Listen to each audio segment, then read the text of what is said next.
let's get started.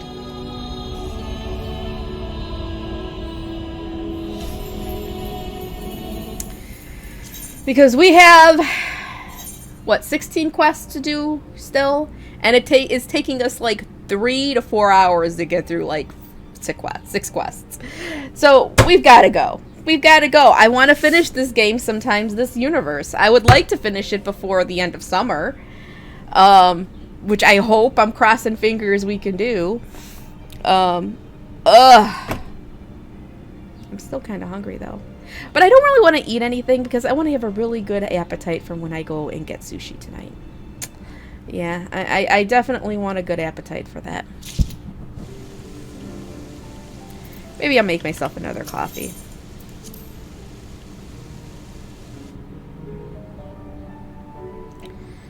Alright. Close it out. Now what am I doing? Alright. New Game Plus.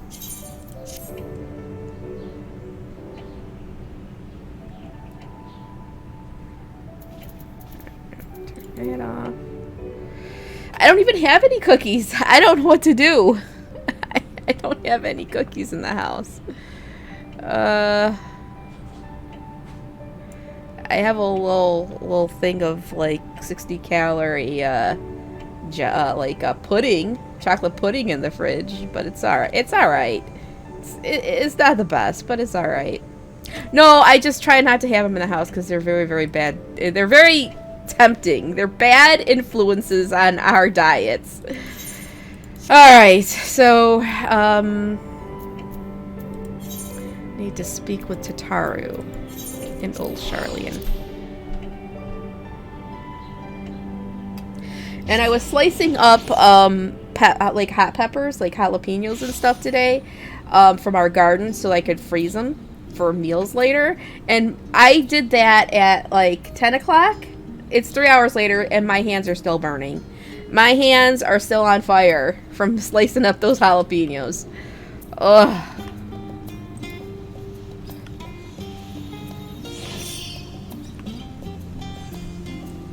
No, I haven't rubbed my eyes. But I did, like, rub above my lip, and now that feels like it's burning, too. Welcome, Brislin, to Taro's Boutique.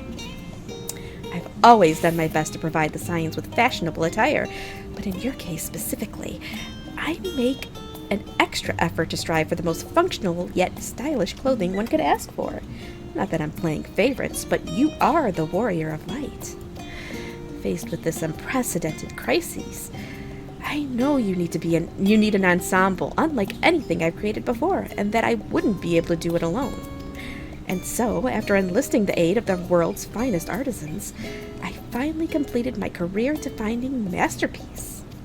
But then inspiration struck, and I saw a golden opportunity just beginning to be seized. With the help of some Thavnarian refugees, I decided to set up shop here in Charlian. Of course, I would never charge you for any of our works. Perish the thought. Farsarud, how are things coming along? Everything is in order, Mistress Tataru. We'll be ready to open shortly.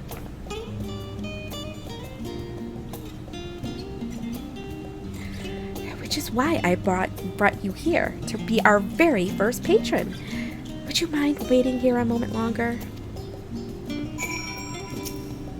The following event cannot be skipped. You may wish to cancel any pending Duty Finder registrations. I don't have any. Alright, let's go.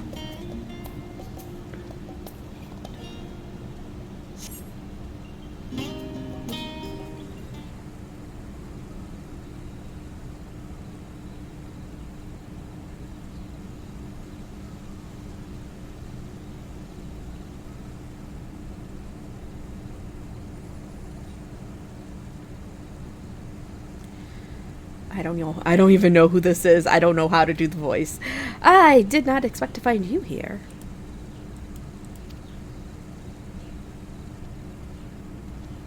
Oh, it's Varshan.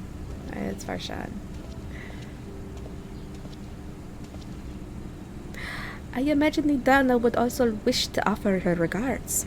Alas, after delivering our dragon scales to the engineers, she remained to assist with their work on the ether burner. The simulacrum, too, will stay in Charlian, while I oversee matters in Razatan. It is a rather inconvenient means to keep abreast of the developments pertaining to the final days or anything else. It also allows me, after a fashion, to watch over my people in this distant land. Varshan! I was hoping you'd stop by. I can't thank you enough for allowing your artisans to work with me here at the boutique. Please, it is I who should be thanking you. This establishment has restored a sense of normalcy to their lives. You have blessed them with newfound purpose, and a means by which to support themselves in these troubled times. What's more, when they at last return home to Razatan, the experience and knowledge they have gained in your employ will no doubt prove a boon to the artistry and commerce of our land. In fact, I came here to see how your new employees are settling in, and to express my gratitude for granting them this opportunity. It's an opportunity for me as well, believe you me. Your artisans have taught me so much about Thavnarian craftsmanship. Their resourcefulness and ingenuity are nothing short of inspiring. I can't wait to see what kind of wonders we come up with. I pray you every success in your endeavors, Mistress Sataru. Before coming here, I heard word of the forum's decision, of what will soon be attempted. It was only that I finally understood why my father called this star the last bastion of hope. Indeed, it was the last bastion, for the flame of every other star he encountered had likely been extinguished. In the boundless dark, the light of brimming life must have been blinding in its splendor. You journey into the heavens to protect that light. May the scales of my kin serve you well. Hey, Superman! I haven't seen you in a little while. I know you were really busy. And thank you for the sub. Thank you. I appreciate it. I was wondering where I know you've been busy with your new job, with your promotion. I've been okay. I think now I've gotten through a lot of stuff this summer. I think things are going to start settling down for me. Crossing fingers that they will. You journey into the heavens to protect that light. May the scales of my kin serve you well. I have faith you will prevail and restore peace and tranquility to the star. Oh, you moved? Well, yeah, that would keep you super busy too. Definitely keep you busy. But hopefully things are settling down for you now, too. Let's see. Would that, do I want Iwan here, or... No, would that Iwan were here. We're alive to see it. I will not see his sacrifice squandered, nor shall I rest until Razatan is returned to its former glory. Forgive me, but I must take my leave. Fare you well, and remember, the people of this star have not yet given up hope, and neither must you. I'm sure it's been... Honestly, I feel for you, but we've been pretty cool here, and I don't know why. It's weird. Like, Chicago should be, like, steamy and, like, humid and super hot, and we've had some pretty mild weather this summer. But I guess it's going to get hot next week, but, yeah, definitely try to stay cool. As for Sean, walking off. Man, I'm starving. Should I get myself some sun chips? Maybe I should get some sun chips. Ugh, where must I go to get a meal with some flavor in this wasteland of taste? Who's this? Oh, it's yeah, steamy. We need more steamy, PV10. More steamy. Where's Sir Emmerich? Rislin, old girl, my, whatever are you doing here? Manaline. A new boutique, you say? I had been meaning to expand my wardrobe. Yes, something with a little more flair, perhaps, befitting a man of my station. Hey, Sam. Though I have nowhere to flaunt said raiments, and so long as my confinement continues indefinitely. I, the young Lord Fortaunt, insists that, so long as there is work to be done, no matter how trivial, I must abide here in Charlian. Thus do I toil, though every fiber of my being rails against it.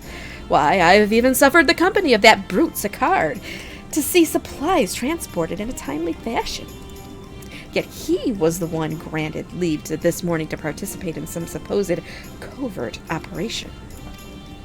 So I suffer instead for his otherwise welcome absence, now burdened with extra busy work. And without ennui here, there is not one to prepare my meals. There is no one, actually. I came here in the hopes of finding a nice cafe, perhaps. Alas, the Charlian delicacies I've sampled here are lacking in every respect. Were lacking in every respect. Well, have you tried Archon Loaf? I'm still mad that's not in the Final Fantasy XIV cookbook. They should have put that in there. Have you tried Archon Loaf? You can find it in all the shops. Archon Loaf. It sounds sophisticated, like me. I thank you for the suggestion. With a full belly, I dare say I can endure this purgatory, if only a while longer. Ta-ta, old girl. Well, he's going to have a mouthful of Archon. Yes, I do want it. I want to try it. I wanted to try it just to say I tried it.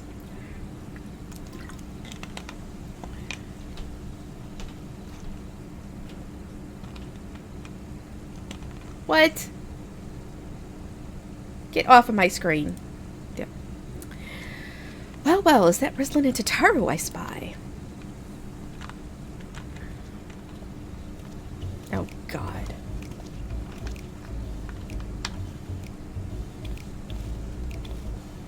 Hancock? What are you still doing here?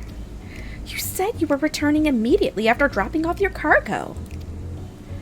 Yes, that was my original plan. After all, any expertise required aside from the delivery of goods is well beyond my purview. Oh, it was an Xbox Live, or I don't know, Xbox pop-up. I guess you guys didn't see it. But what manner of entrepreneur would squander an opportunity to study the markets of the northern seas? Worry not, I will return straight away to Kugane once I have finished. Of course you would find a way to turn this crisis to your advantage. She wounds me, this industrious woman running a new boutique. I am not blind to the travails of those who fight on the front lines to deliver us from ruin. Indeed, I have every confidence they will succeed, and I would make myself, and my business, ready for their return. If you believe in them so devoutly, then why not put your money where your mouth is? Okay, no problem. No problem. Oh, you're moving on the 12th. Okay, so then you have a lot to do. Well, good luck with your move and the pack and everything. And if I don't see you before the 12th, I hope your move goes well. And hopefully I will see you too soon. I do miss watching your streams. I'll like put you on and I'll just like toil away in Final Fantasy XIV while I'm watching you move along. So hopefully we can do that. We can do that again soon. So. Alright, I'm gonna go get, actually, now that I'm talking, I'm gonna go get some chips. I don't know what's wrong with me. I'm starving. And I just had a sandwich. I had a sandwich about an hour ago. Alright.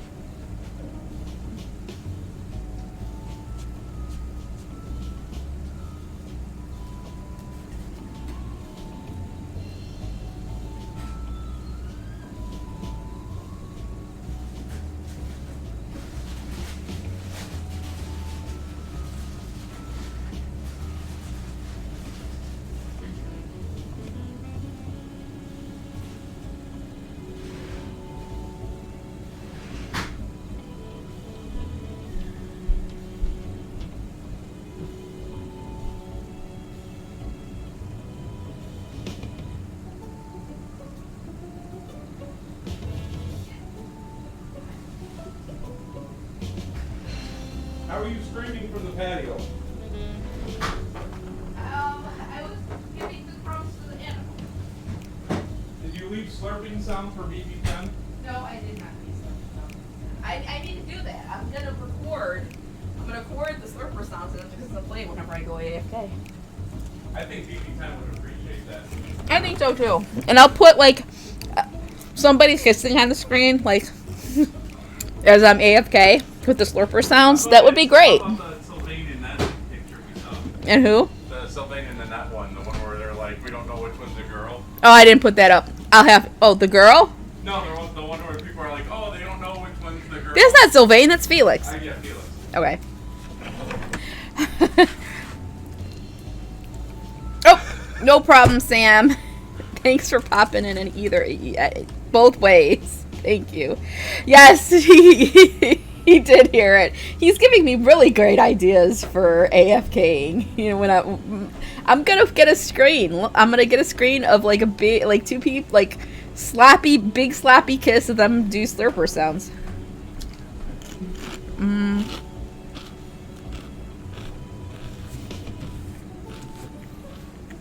Okay, gotta stop chomping.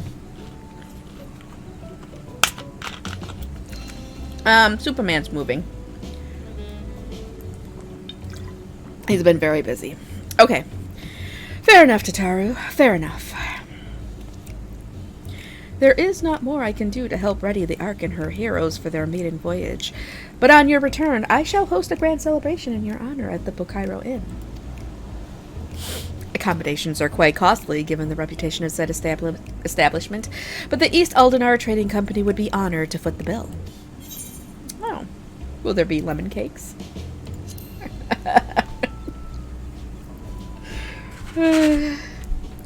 Oh ho! A woman of tart tastes, I see. Yes, there will be lemon cakes and much, much more. The finest delicacies the world and Lord Lolorito have to offer.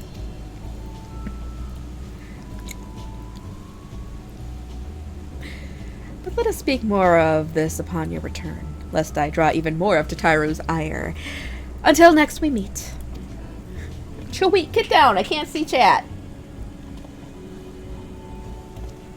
Fine, I gotta move chat all the way up. There we go, now I can see you guys. Because Chewie wants his butt in the way.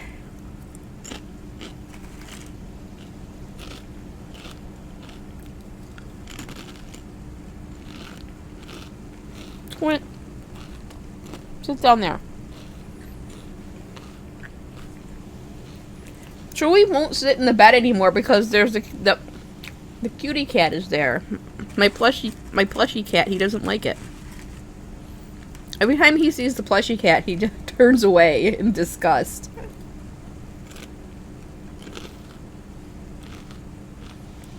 Okay. Alright. Rislin decided to spend your times at the markets, did you?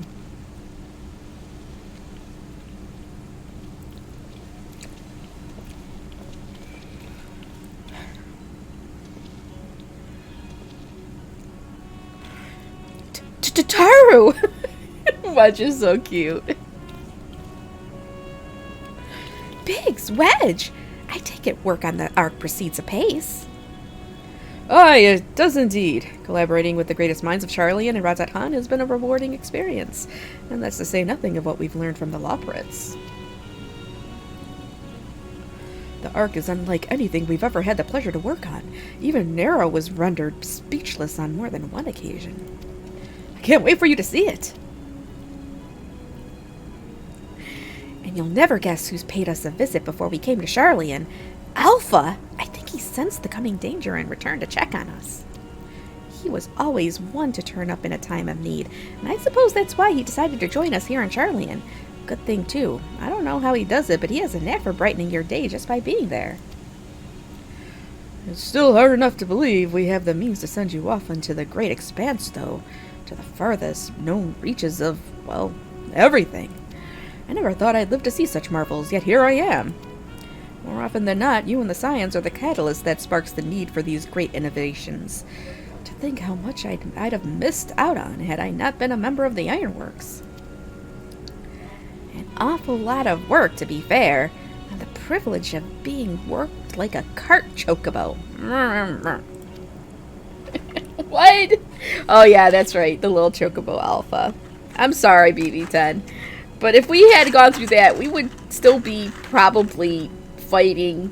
We probably wouldn't even have killed What the big bad guy? What's his name? Zodiac yet? Ah, there is that too. As busy as we've been, I wish there was more we could do for you, Rislin. But no matter what happens, we have to keep believing. For a brighter future. That we do, my friend. That we do.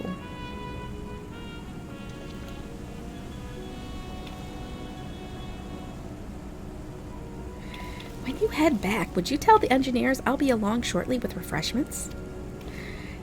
It's very kind of you, Tataru. I'll be glad to hear it. And on that note, Wedge and I should get going. Still a few more supplies to gather before we return.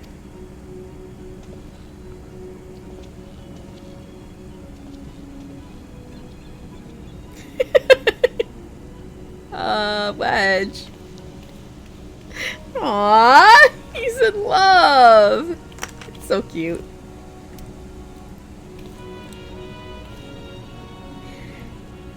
Terribly sorry for the wait. Right this way, if you please.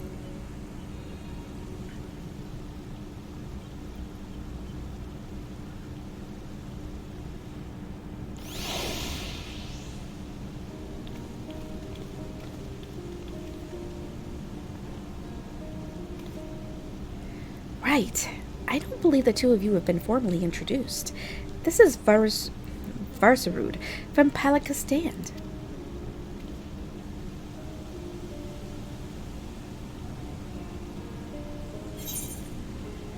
Well, haven't we met before?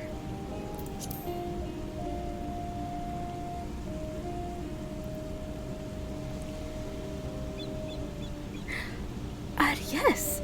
It was you who helped us at Perusa, and again when crossing the ice fields, was it not? I doubt we exchanged little more than glances then, but it is kind of you to remember me. Thanks to Mistress Tataru, I and many of my friends have found gainful employment in this foreign land. It is only natural to feel fear in the face of calamity. At such times we must look to one another for strength and succor. I know not whether we will come to call this place home or return to Thavnir, but we are here today and are glad to have contributed to the cause.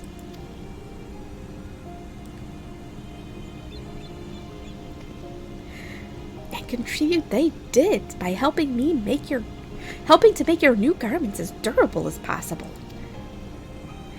We put our hearts and souls into them, and I have every confidence they'll keep you safe in the battle to come.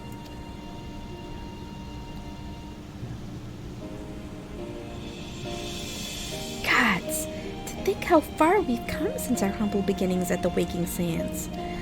From the rising stones to the falling snows, and even a certain insufferable someone's ruby bazaar, we were always fortunate to find friends along the way.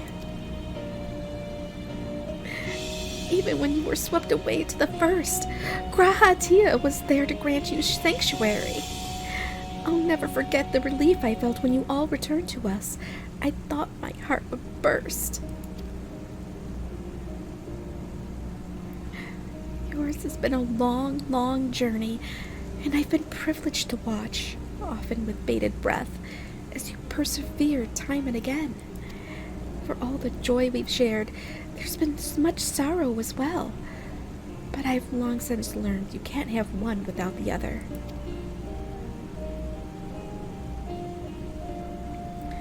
Which is why I promised to send you off to the Sea of Stars with a smile. And you can be certain I'll be the first one to welcome you back on your return.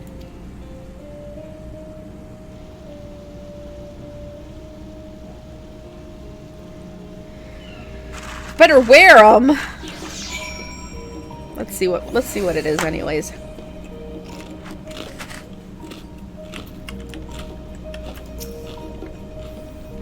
Now I'm crunching still. In addition to the new ensemble, we have raiments and weaponry for every need, so please feel free to browse our stock. Okay. Let's see what we got. Ooh, job-specific gear from Varsarud.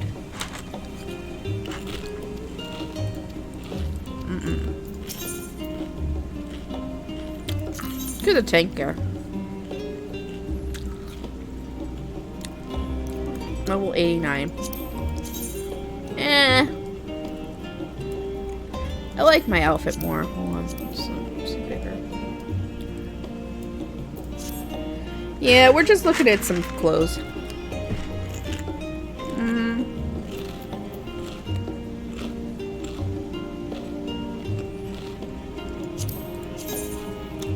What? No. No, DRK is not that bad. That's the Dark Knight. I'll show you the healer stuff.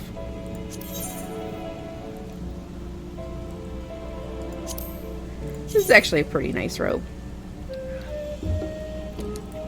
That what? Oh, come on, it was only the chest piece. This isn't loot, is it? No, not loot. The other ones. That's gotta be Scholar. I kind of like that, actually. Oh, you can dye it. Nice. Alright. Oh, the Astrologian.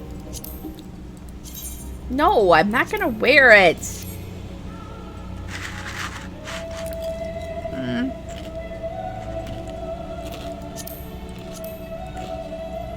And that's the, sage. Alright. That's enough of that.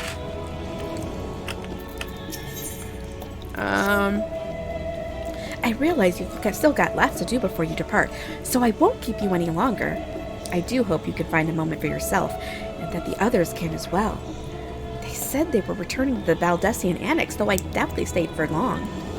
If you decide to go looking for them, I'd suggest speaking with Kryl first. I'm sure they would have told her their plans. What? Who? Wait. I'm running. I don't even have the outfit on. I'd have to buy all the stuff, and then I'd have to go to the back home, and I'd have to go to the, oh my god, an inn so I can set up my glamour plate for it.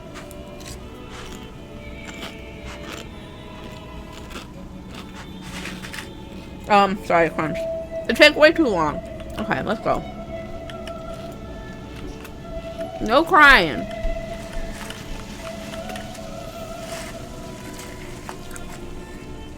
Because it's level 89. I have level 90 gear. I'm not, like, replacing that stuff.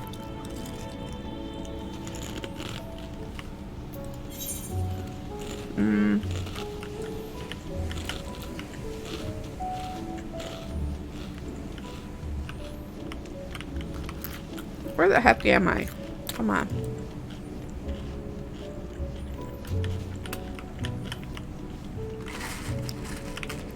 So I'm debating if I should get some sake with dinner or not. I'm thinking I should. Hot sake with some with sushi is the best.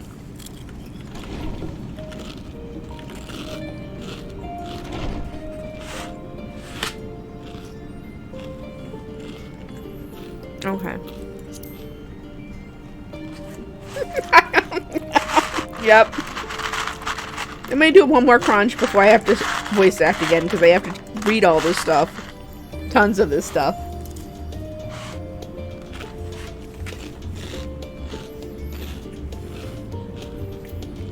Why not?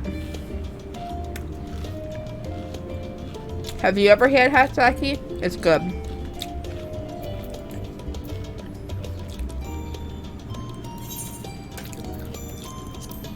It tastes like hot alcohol.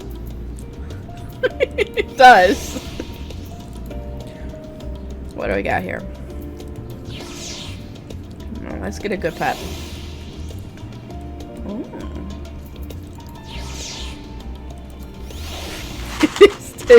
Who is this? I don't even know these things.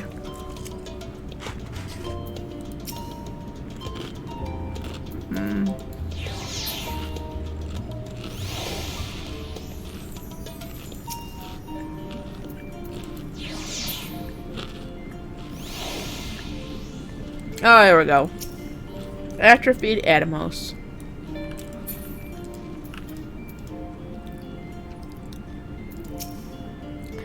You're back. I take it you received your gift from Jataru.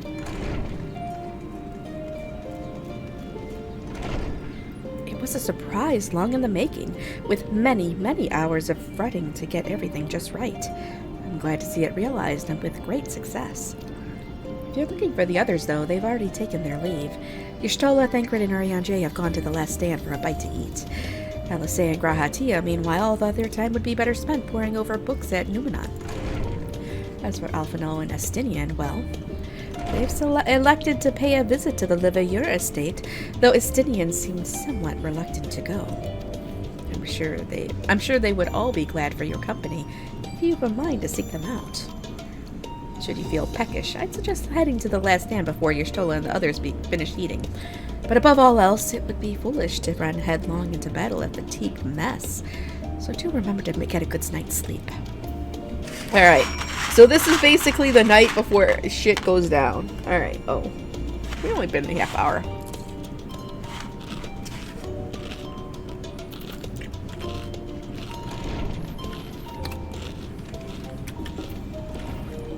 Alright, let's see. Yep, just hook it up into my veins, BB10. Just hook it up into my veins. Shut up! Stop! One more fun. Hold on.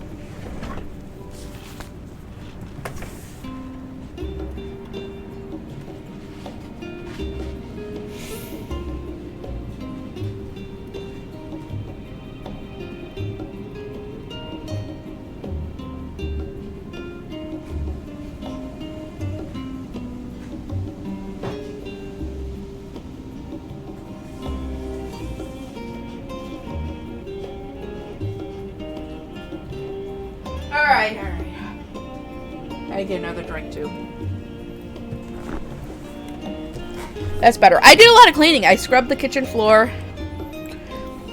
Got everything organized. Like, downstairs is all done. Tomorrow is upstairs. Then Monty will be here Sunday.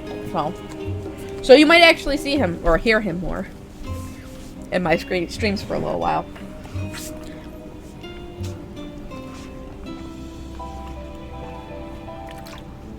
Okay, here we go. We need to go down to the,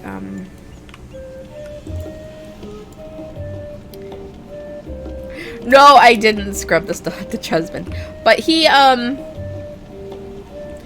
some furniture to build, so he was doing that in between, you know, his regular work.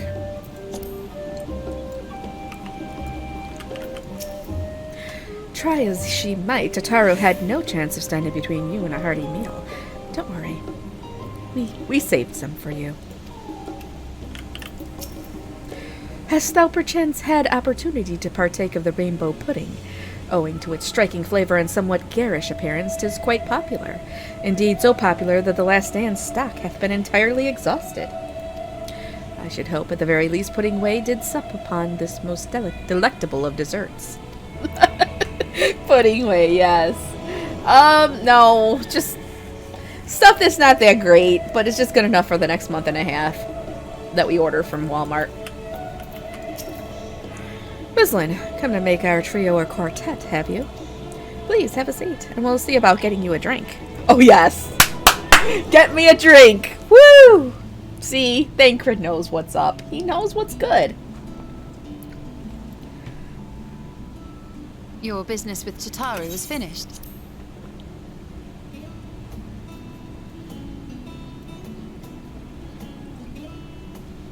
My, what a thoughtful surprise. Whatever would we do without her? Indeed. And she's right, you know. It hasn't been all doom and gloom. Feels like a lifetime ago that Master Louis Soir gathered us together to form the Circle of Knowing. Since then, we have experienced much. But rather than feeling wiser, the more I learn, the more I find my knowledge lacking. Forsooth. As a student, vainly did I believe that I held the secrets of creation in my grasp. Yet that which I had seized was but an insignificant sliver of what awaited in the wider world. Every encounter, Every experience hath served to open mine eyes, enlightening and humbling me in equal measure. Even from those whom I called enemies have I learned many a valuable lesson.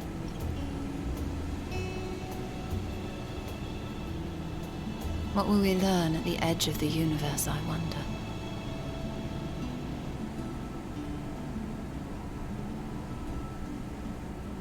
Ultima Thule, where the bringer of the end makes her nest. I, for one, can't possibly imagine.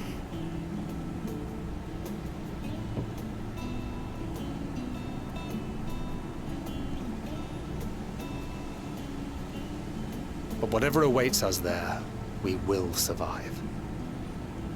We must. For her.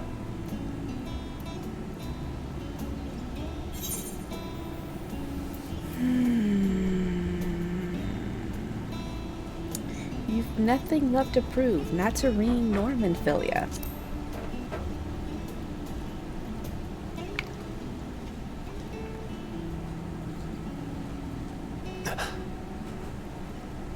Is aught the matter? Caught him off guard. No, it's nothing. Well, lately I find myself surprised at how much I've changed. How much we've all changed.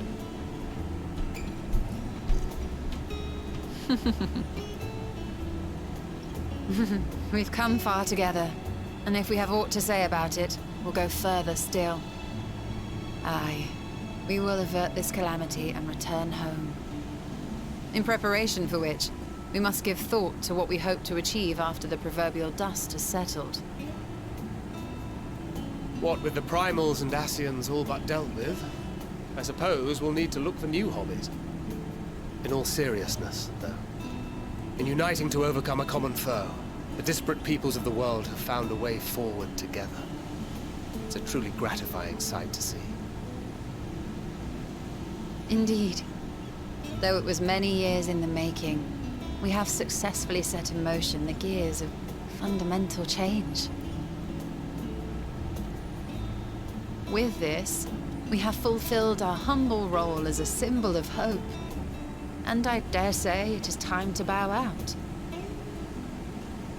After all, there is no shortage of hands to bear the torch in our stead.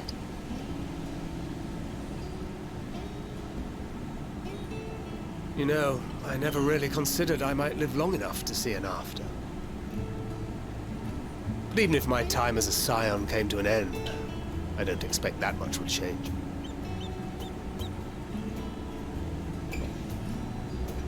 Traveling the world, going wherever the wind blows, lending a hand to those in need. A journey for journey's sake. It doth suit thee well. I must confess, I too have yearned to see more of the world. If thou art amenable to the suggestion, I would accompany thee. Mine ability to affect an air of normalcy through artful disguise is much improved, thou must concede. Aye, well, improvement is relative. You still look suspicious no matter what you wear. 'Tis true.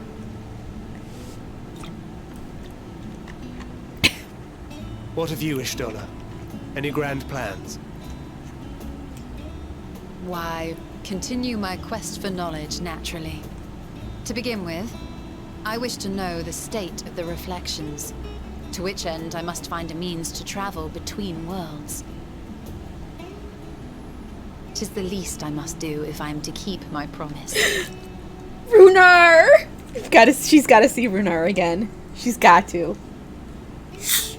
Should my pursuits prove unduly arduous, I won't hesitate to call on you. And in return, I will take you to see Rean one day. I'm sure you cannot wait to see the fine young woman she has become. Spare me.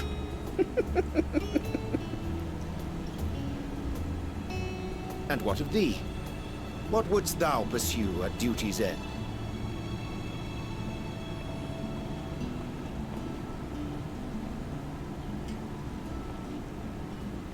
Here's yours. My apologies for the wait. Well, shall we make a toast?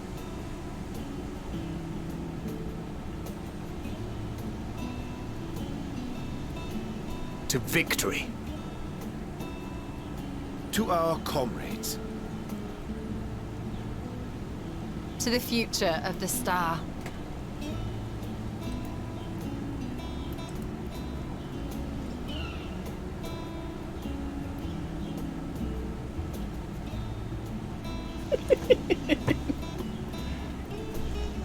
This is quite the spread.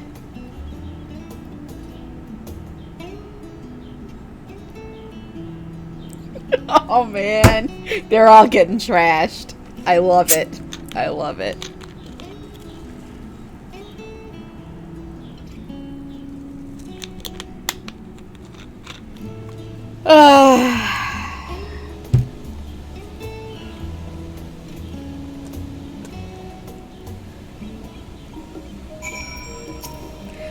You can always count on your friends to help you maintain perspective. I pity mine take a perverse pleasure in it. I'd like to think I give as good as I get, though I'd fare better with the occasional assist from our consummate nodder. But it's all in good fun, and I wouldn't have it any other way. I say, Rislin, whence came this simulacrum that standeth beside thee? I see falsely, but your stolen Thancred but moments ago employed the selfsame doubling magic. Alright then, keep thy secrets. Fucking Urianger is trashed! You see a double now! Oh my god. Leaving so soon, I suppose it's for the best. If you'd rather not explore the bottom of a bottle with Urianger. I dare say the others would welcome your company as well. If you can find them, that is. In any case, as long as you make the most of your time, then that is all that matters. Oh yeah, he's saying the same stuff.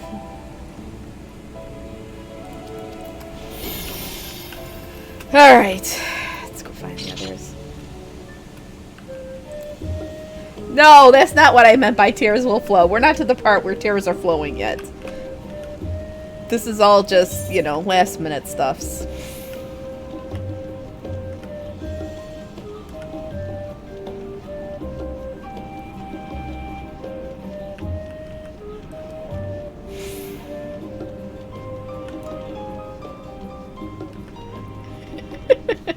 Well, you'll see. You'll see. There was a lot of drinking over there. I really I would go back and continue drinking with them, but I don't know if Urianger is gonna last another round.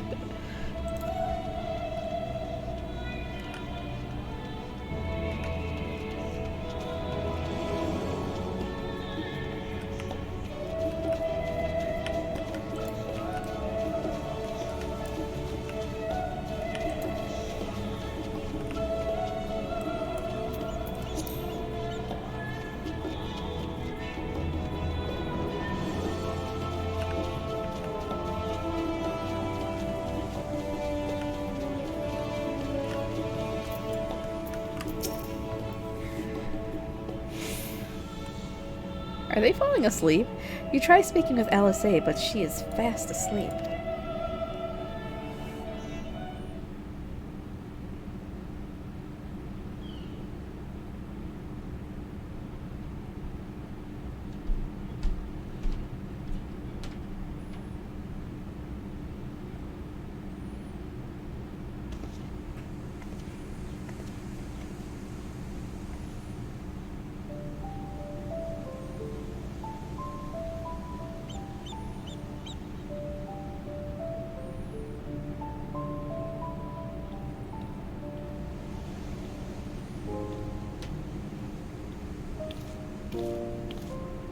Oh.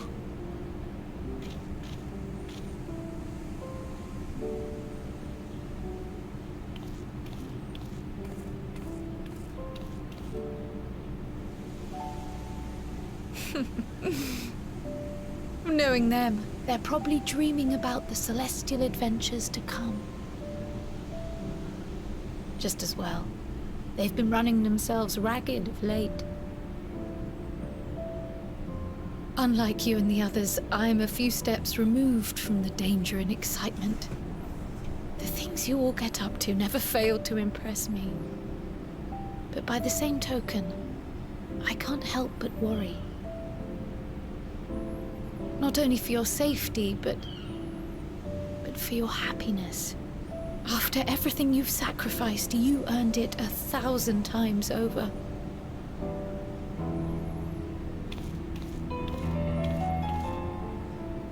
From the simple pleasures of tucking into a hearty meal or collapsing into a comfortable bed, to the grand triumphs of visiting legendary lands or finding true love, you deserve all the joy in the world. There is so much that life has to offer, so much to be treasured and shared with those we hold dear. So promise me this. Come what may, you won't give up on your own happiness. When you're out there fighting tooth and nail, it's all too easy to forget. But in the end, your passions will be your greatest strength of all. Remember that.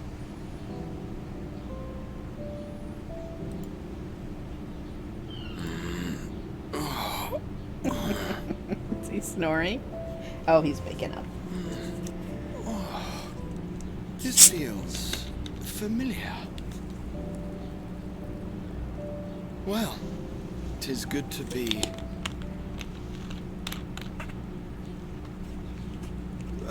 wait. What am I... Gods, don't tell me I fell asleep. Not that there's any shame in it, but you were sleeping like babies. Oh, how embarrassing.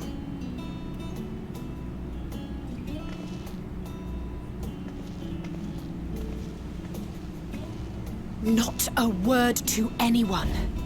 Understood? Not one word. Okay, so you sleep. I'm told that sleeping in proper beds of your own choosing is a much more effective way to prepare for battle.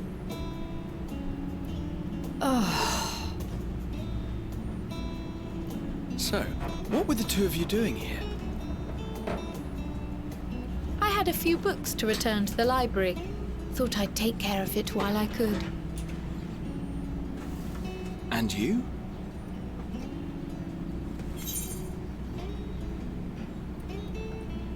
Oh, me? Sorry. The husband came down and I was wondering what he's doing. You setting up the TV?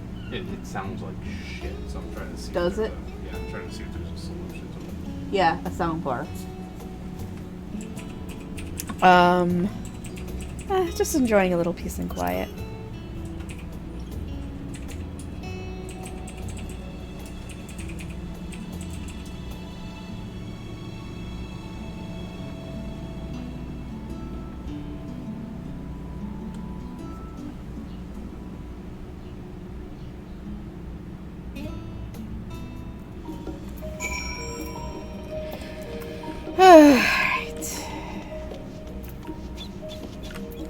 Finally, go check on, yeah, it did sound like, it's a cheap, what, $120 TV. It's probably not going to have the best guts in it.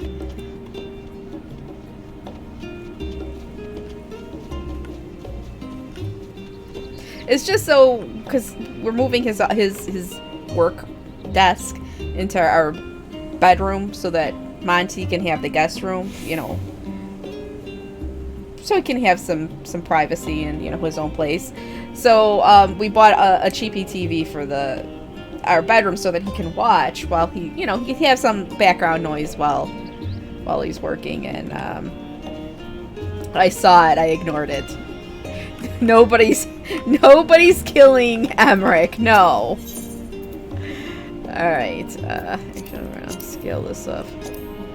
And it's a little too big. Scale to 110. That's good.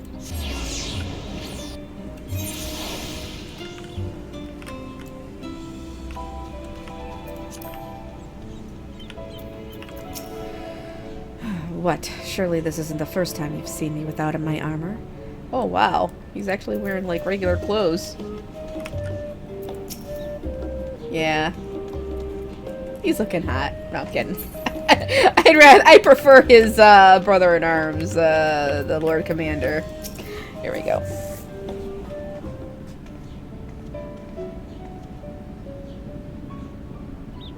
Oh. What brings you here?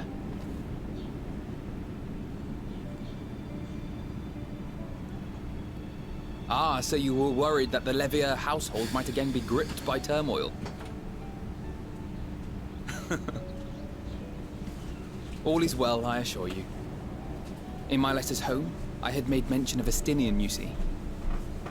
My mother wished to meet the legend in person, and so we arranged to have a spot of tea together.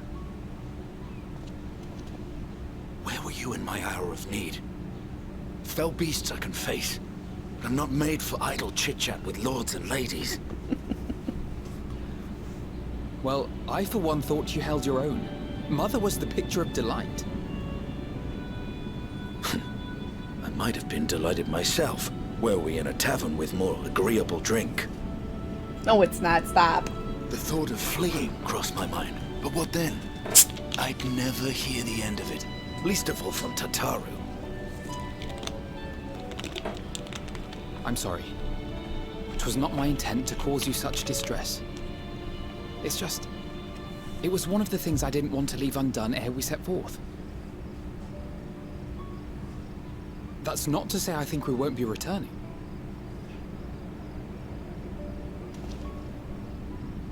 Yet, given what lies ahead, I did not wish to leave for later that which I could do today. After all, tomorrow is never promised. No, it's not. Stop it. It's fine. Not like I had better things to do. Besides, seeing you with your mother brought back fond memories of my own. Be we rich or poor, family is family.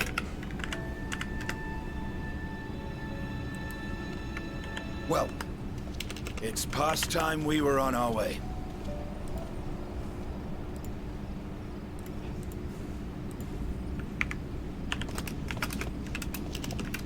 Wait!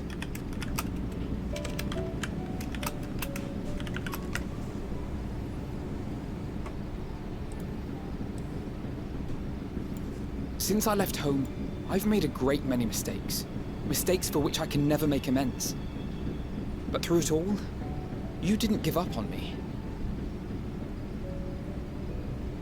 To have returned here with you at my side, it means more to me than you know.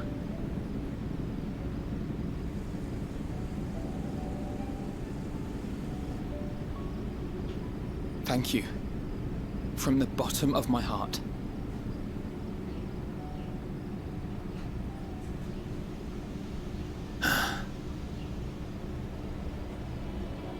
Forgive me, but it needed to be said. I'm the one who owes you thanks. Oh, come on. Were it not for you, I would not be alive today. It's true. Nor come to terms with Nidhogg's spirit. It's true. I am ever grateful.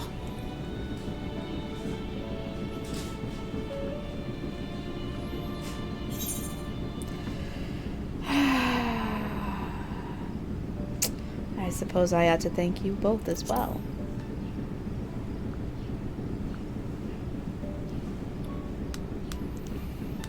Okay, can we get a group hug going? Group hug.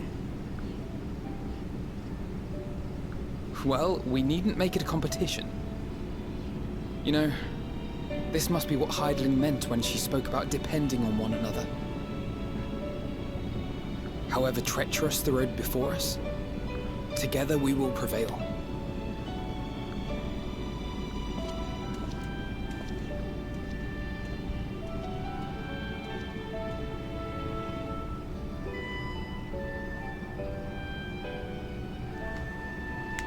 Yes! Group hug! Well, that didn't happen. But check this out. Check this out, BB Sen. Check this out. Alright, let's see if I have it.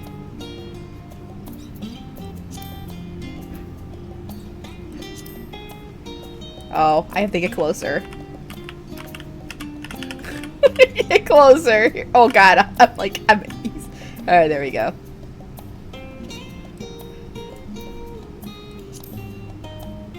Yes! I hugged Justinian. Alright. Let's go.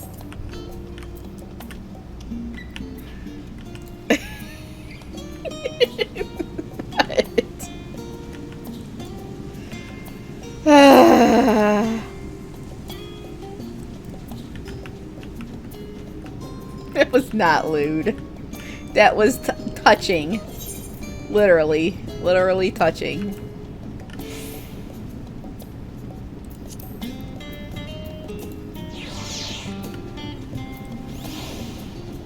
What's this? Taoist Moogle. We're gonna do...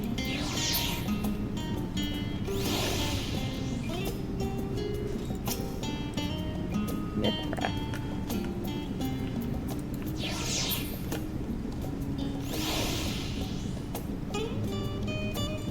Oh, Midgard Stormer.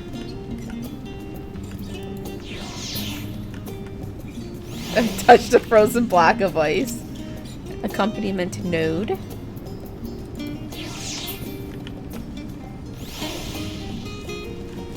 Who's this? Oh, wind up Nero. Okay, we'll keep Nero out.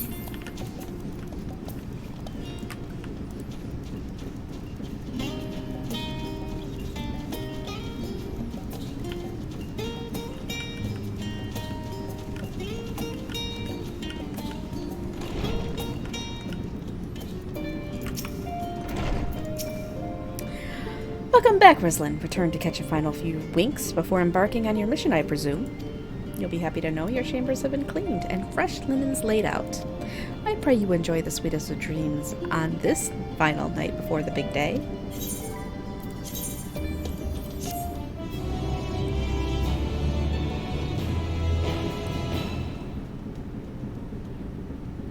We're gonna get a meanwhile? That night at the Royal Menagerie in Alamigo. What? It was kind of a meanwhile. Almost. Almost a meanwhile.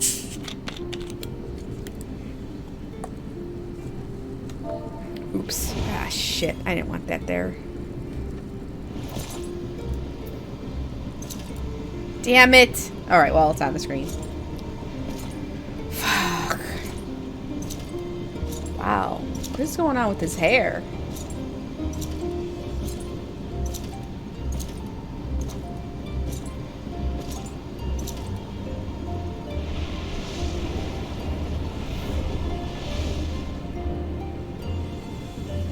You will never get what you want. Not even the battle you pine for so dearly.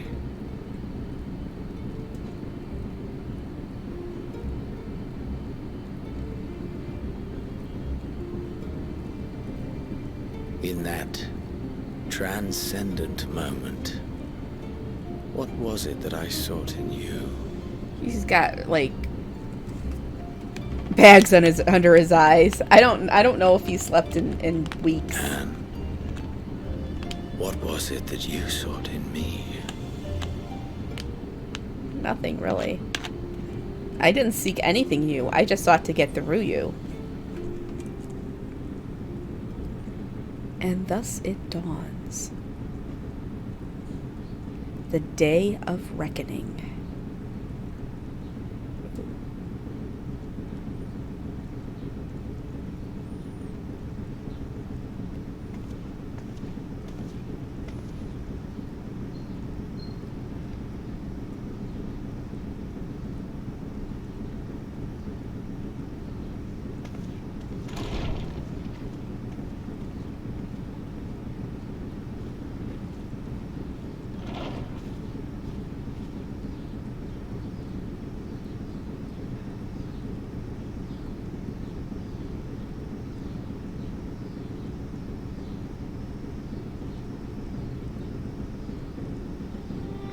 How often have we thus assembled?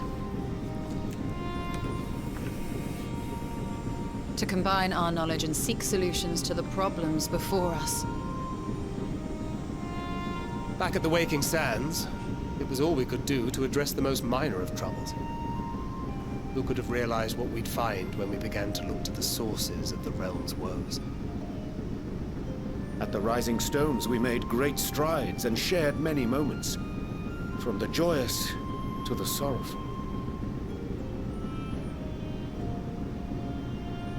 We've had occasion to call other places home too. Be it Ishgard or Kugane, we were fortunate to find sanctuary wherein we might take stock and continue our fight.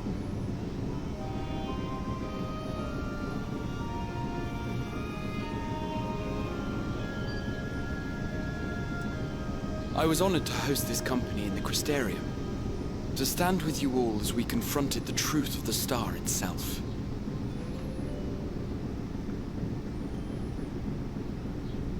And now from this place, we go to fight the most important battle of all.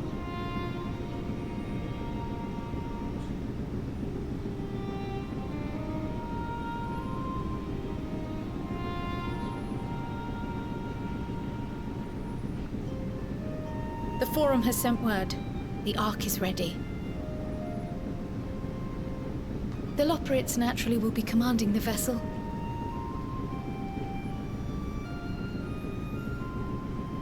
They will see the 8 of you to Ultima Thule.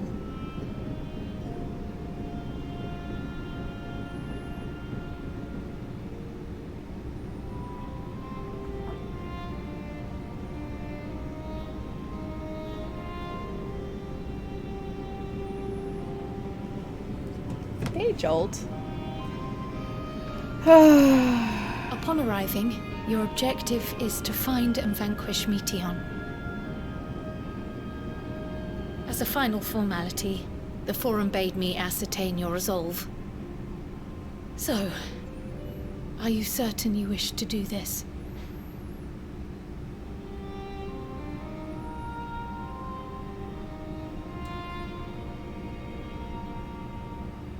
We are.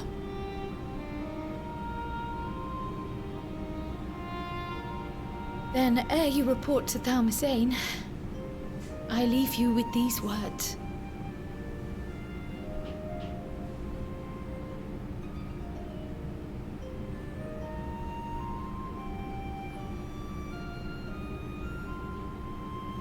You must triumph. What that means will differ for each of you. What do you mean, loot To make bugs? it back home, or to simply avert doom, or perhaps something else altogether. Yet whatever it is that drives you, I have faith in its power to see you through. So please, triumph.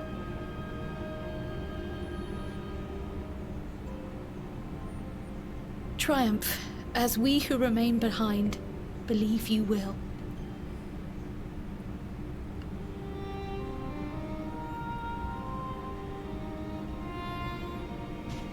Let us be off then.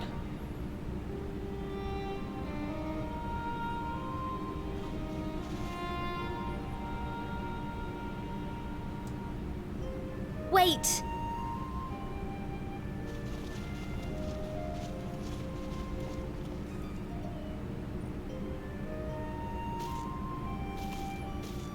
Both Kryl and I will be there to see you off, but as your receptionist, I feel I need to say this here.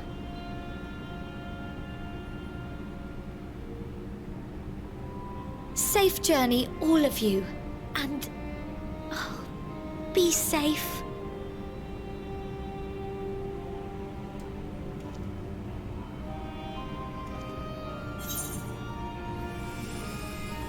You too, Tataru.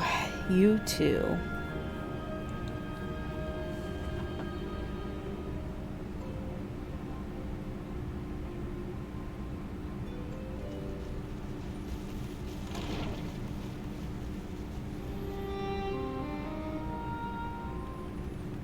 Oh, wait, lewd hugs? Oh, I didn't even realize that.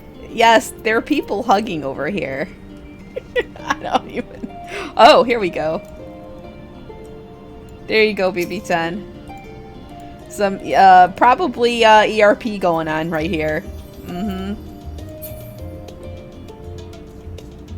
Definitely some ERP going on. Alright, let's go.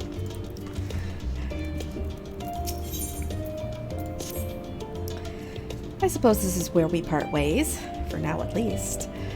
But that I had sage words of wisdom to share ere you depart. Mayhap the teachings of Galliv Baldessian will suffice. Surrender not to anger or hatred, he said. Look beyond them, and there find true strength. What one sees beyond is open to interpretation, I think. But for me, it would be the things I cherish most in life. Things I believe are worth fighting for. Something to consider as you venture onto the sea of stars. Okay, time to speak to Fortuno. Why are you crying again? I can't help it. There is going to be ERP happening in this game. We just happen to not come across it very often, but it happens.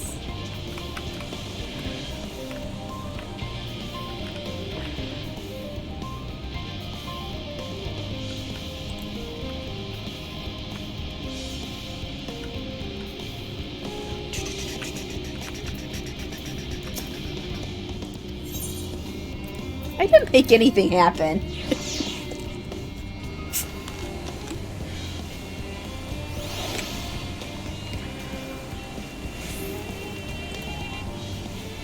Oh, I can actually get out of my mount. There. They did not see me. I was over by the Fortuno. The Levayear residence. They wouldn't have seen me there.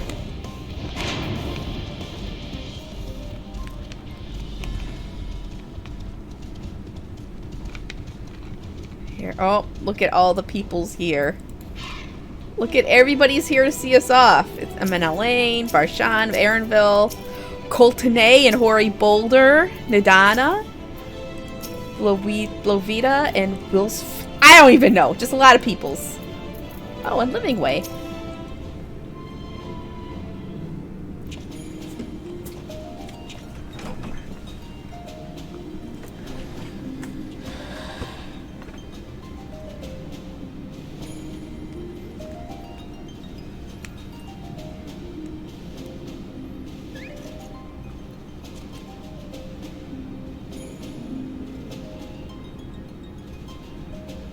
All present and accounted for?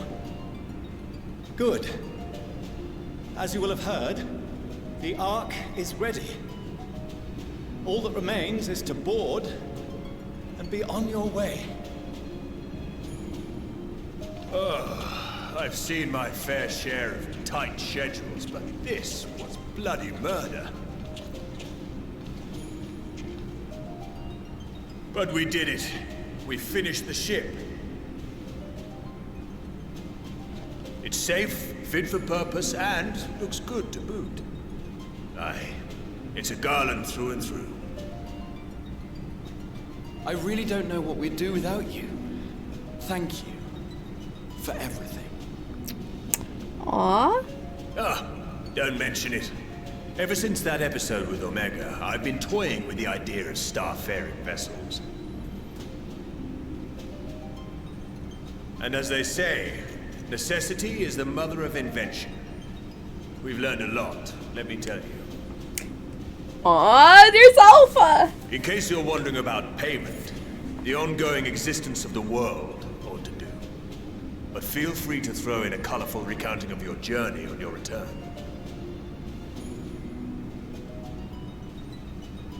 So, have you thought of a name? A name? Wasn't everyone just calling it Father's teeny tiny toy boat? Well, seeing as its purpose has changed, I thought a more eloquent name was in order. I suggested as much to Fortuno, who seemed quite amenable to the idea.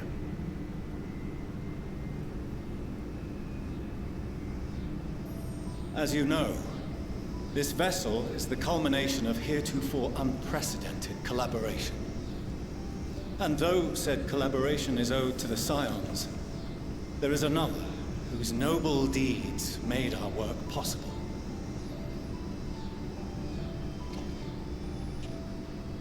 From a fragment of Dalamud, we obtained not only advanced materials such as refined adamantite, but the knowledge to traverse the stars. And this fragment would not have found its way to us had the Archon Louisois not fought to protect this world. And in so doing, laid down his life. Now that the vessel stands complete, I cannot help but wonder if it was more than mere happenstance. If it was my father's intention to guide us here.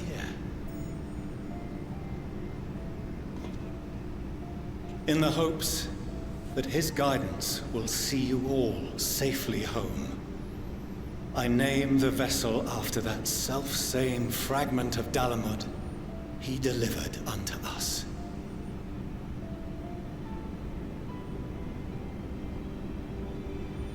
The starship Ragnarok. Okay, then.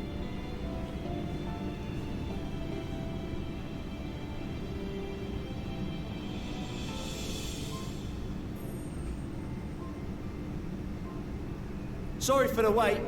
I got everyone you asked for, and not a one less.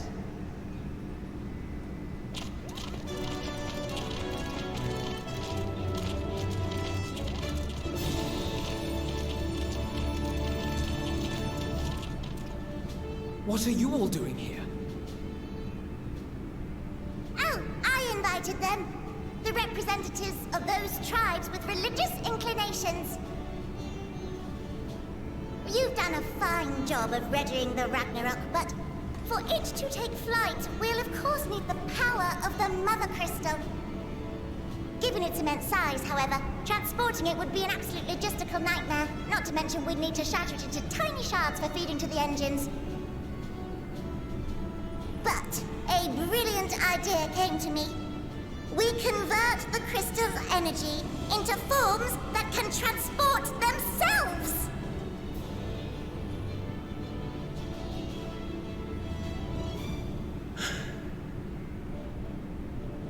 Thou wouldst employ summoning, or should I say its precursor, creation magics. Care to explain for our benefit?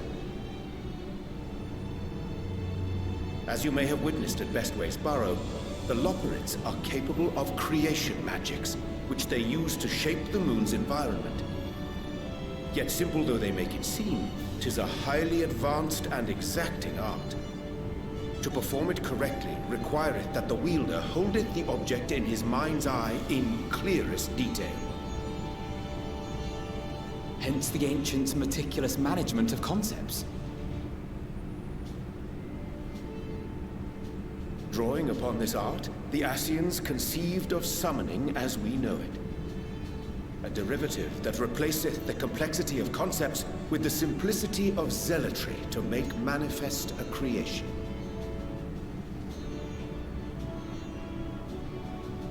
I see.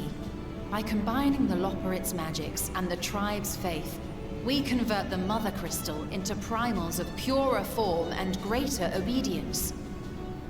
Summoning as it was intended, one might say. Indeed! Indeed! While Heidelin gave us the ability to use creation magics, she forbade us from using it to make anything possessed of a soul, or similar. She didn't say anything about fulfilling the desires of others, though. So, borrowing our friend's faith, we'll create deities using the Mother Crystal's power and send them to the Ragnarok! Am I the only one here concerned about the risk of being turned into a tempered minion? Oh, right, I was getting to that. From what I've read in Sharlayan tomes, it appears the Ascians incorporated an additional nasty element into their summoning method. the fervent desire to assimilate others into one's belief. Beings thus created are instilled with the self-same desire and use their powers to enthrall people, starting with the summoner. In contrast, our creation magics, the original and the best, except no substitutes, don't incorporate any of that rubbish, so there's no risk of tempering. I mean, if the being was on the scale of Zodiac, you might feel a little tug, but I think we'll be safe enough. Okay then, and truth be told, I do not understand the intricacies of this plan. I don't either, but Sonoban. none of us would ever turn our backs on you. When the avatars of our faith ran amok, you intervened without decrying we who birthed them. Where others vilified and suppressed us, you offered understanding and friendship.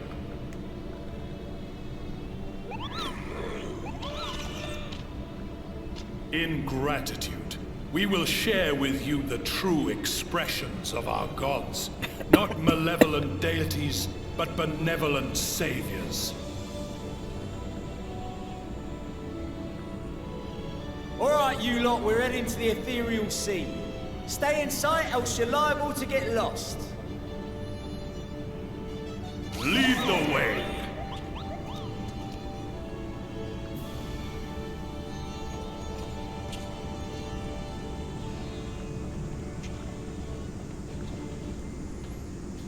May we have a moment? In anticipation of the day man might journey to the stars, we developed these.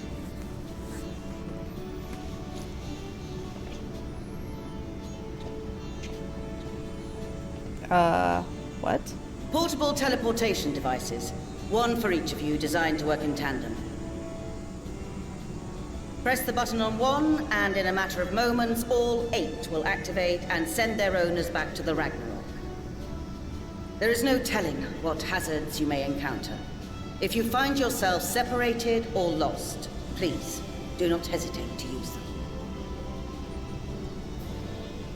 Be safe, all of you, and come back.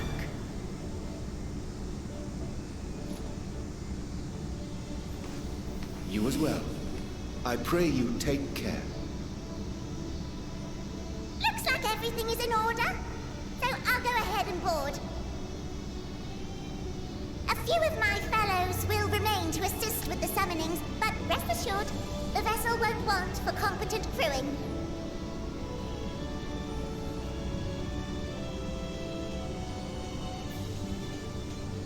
If you are ready, then you should board as well. Go, and Godspeed.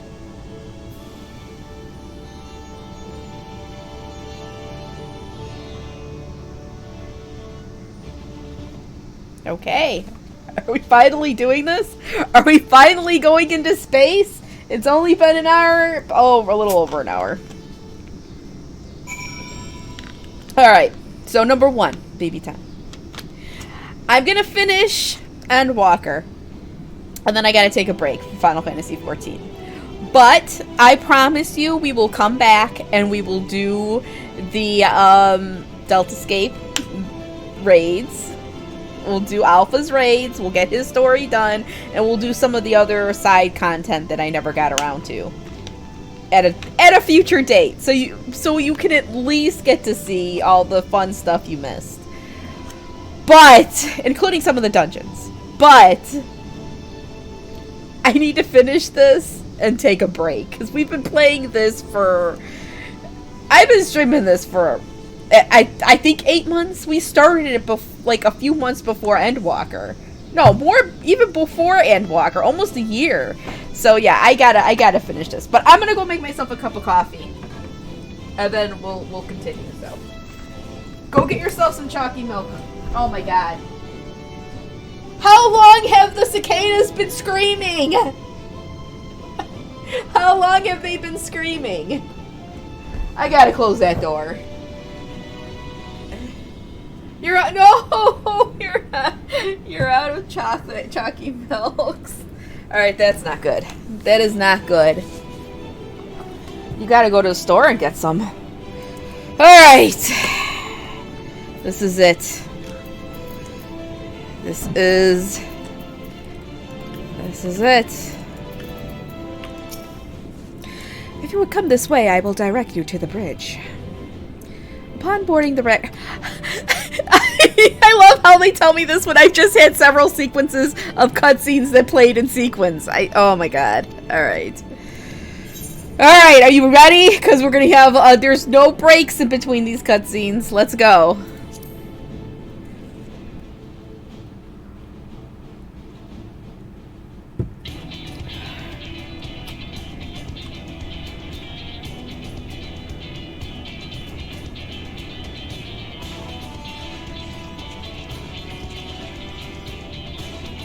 I know, finally. This looks very Allegan. Looks decidedly Allegan. He's sleeping. Welcome to the bridge, everyone! I hope you have everything, because I can't be bothered turning back.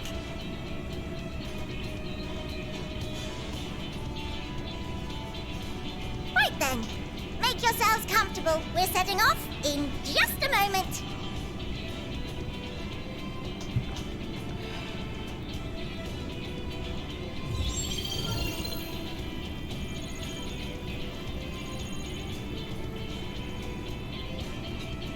It's incredible.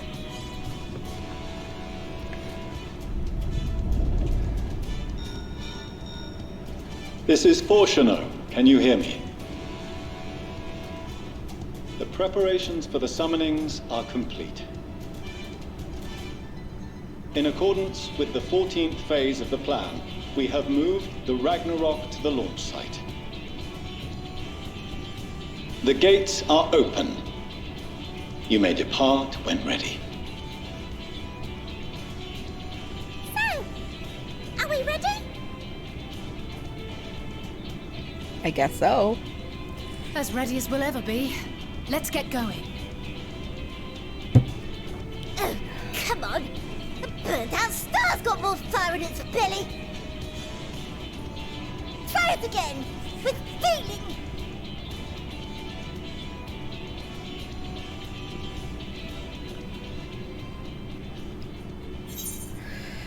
Well, have Alphino do the honors.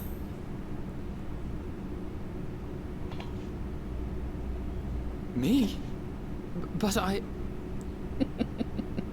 No need to be coy, brother. Do it, and do it well.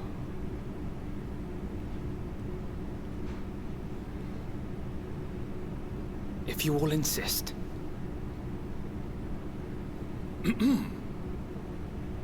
Onward unto the distant stars and beyond!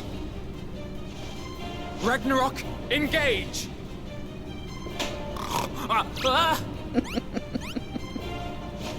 Engage!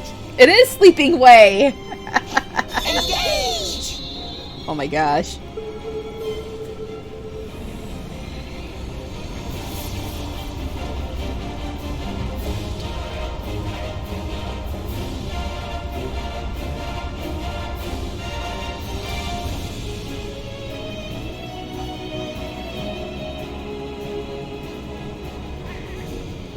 What, boo-boo? Oh, crap. Scam likely. Get that off.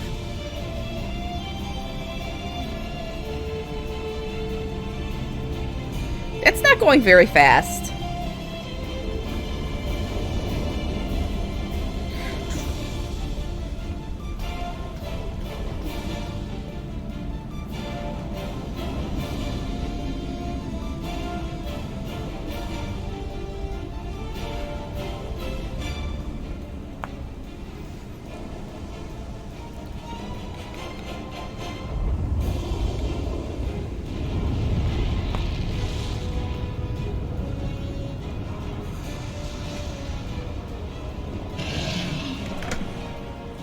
Alright. Come on. Get up here. You're not gonna leave me alone. It looks like the rockets. You mean the ICBMs? One up. Come here.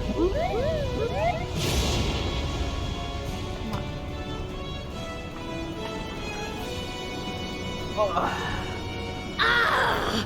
That I must carry landwalkers into the sky! I cannot imagine a greater indignity!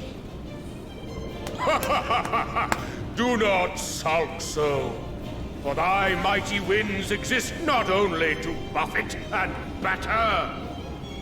Nay, they may serve also to thrust forth with vigor. Such is thy glory, and thus it is an occasion to rejoice. So come, let us revel!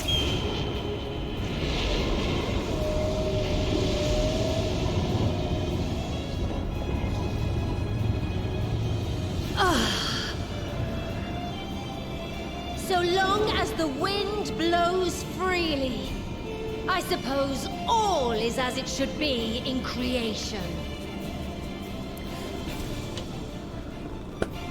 Oh, got some good cleavage shot there. I will render unto them a storm, that they may pierce the firmament and fly free!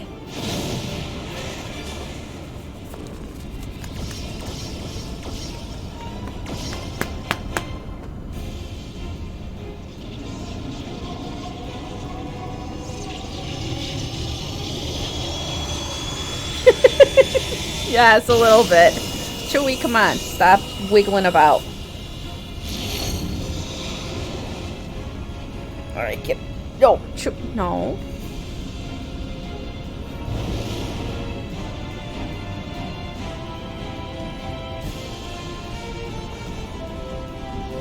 Alright, I will move the cat. I will move the cat, so you don't have to worry about it anymore. Alright, now you sit here. No, sit down. Alright, so he's sitting in the bed. I moved the kitty cat, and now he'll sit in the bed. Oh my gosh, these cats. Right up here for now.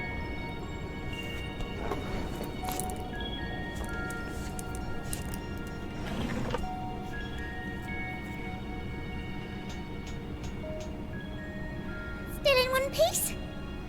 Good. Sleeping way? Report? All's well. Fantastic, even. Thanks to the power of those primals, the engines are roaring and we're ripping along. All values are also within projected ranges. Time to destination is 8 carats. Perhaps 7 at a pinch. 8 carats. Alright, let's go over some points of caution. Our destination, as you know, is Ultima Thule. Lest you wonder, the place is not a star so much as a patch of emptiness. That's the extent of what our equipment could determine, anyway. From what we know of Meteon, she's likely used dynamis to obfuscate her location. So, in conclusion, we'll only know what's there when we get there. The crew and I will see to it the ship's ready to take off at a moment's notice. We'll support the search as best we can, but it'll be your paws on the ground, assuming there is any. But everything will be fine, I'm sure. Heidelin believes in you, so you ought to believe in yourselves. Just don't do anything I wouldn't, like waiting too long to use those portable teleporters of yours.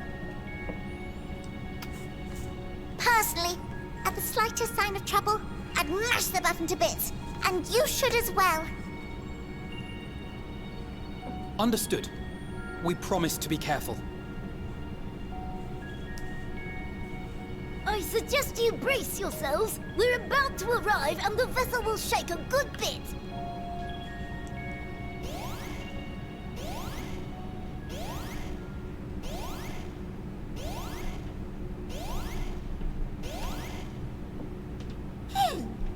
What is this?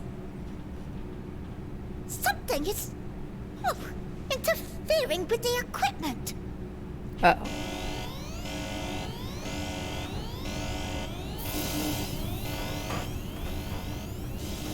That looks like an error. Greetings.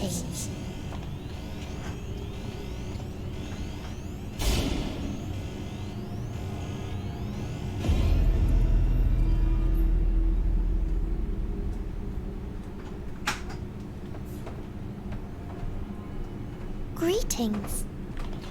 Can you hear me?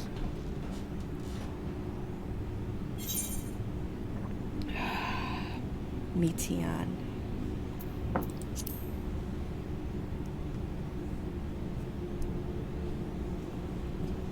So this is Meteon. Oh. Have you met one of my sisters? I don't remember meeting you myself. But I do know that you're from Atheris. Why have you come? All you had to do was wait. I would have delivered to you your ends.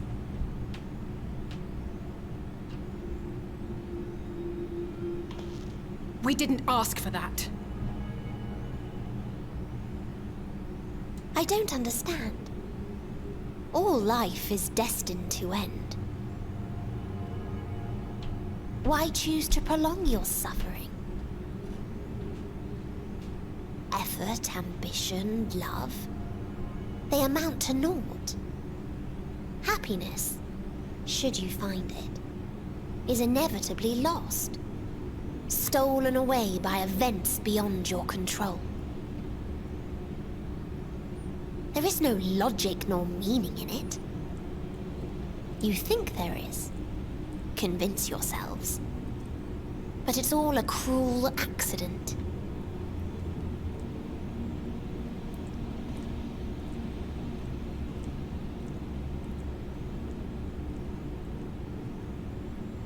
Come now. I speak the truth. A truth you would recognize if you looked up at the night sky. Unbroken emptiness. Cold, dark, and silent. Your world, like every other, is but a blemish upon its perfect fabric. Life is an anomaly. It is unnatural and cannot continue. The sooner you accept this, the easier it will be. Just to be clear, we're not here to argue with you. We know that life is fleeting, and that in the short time we have it, we're not assured happiness.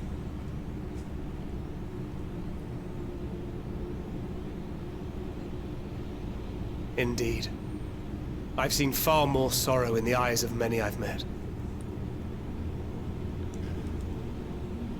I myself have plenty of regrets. And one day they'll die with me. Gone to dust with my good deeds and unfulfilled dreams. But we accept this. That our existence may seem pointless. That sorrow, rage, and despair will always dog our heels. And we press on regardless.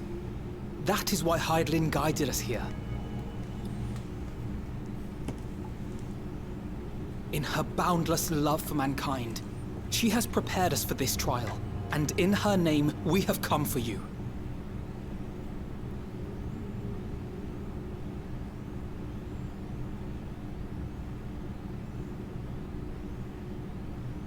Yes, I sense it. A burning passion like unto fury. I know it well. For the same passion once burned in many a star before yours.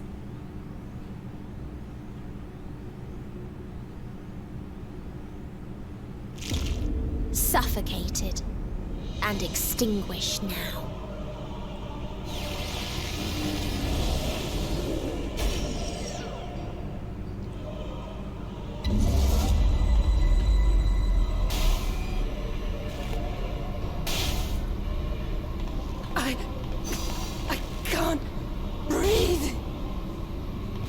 You approach the bounds of my ultimatum, where emotions dictate reality, where resignation and acceptance unite to embrace the end, where those who yet valiantly cling to life cannot thrive.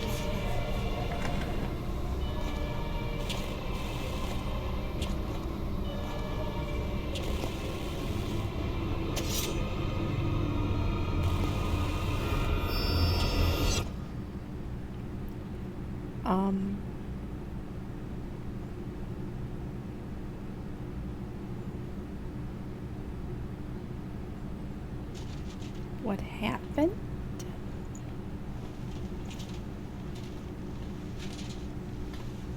By the Fury.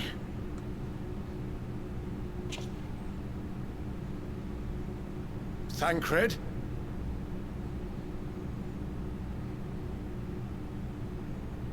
Meteon is gone as well. Mayhap he awakened first and gave chase. Everyone? It appears we are at our destination. This is Ultima Thule. Not that we knew what to expect, but I wasn't expecting this. From atmospheric composition to ambient temperatures, all reading to within permissible range. This place is capable of supporting life.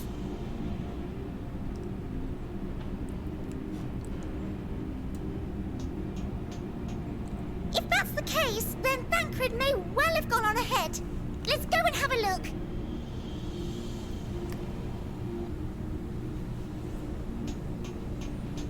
Meanwhile, I want the rest of you to perform a full inspection of the ship, as well as a biological scan.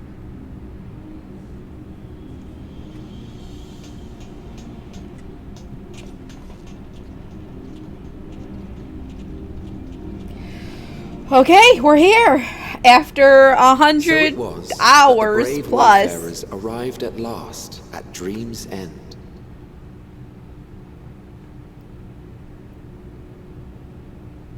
In following their path walked and history written, I am made keenly aware of one truth. Though the curtains may fall again and again, so long as others take the stage, ever shall there be more tales to tell. So, let them bring it to a close, I say. Let the curtains fall upon this, the final chapter in the tale of the star.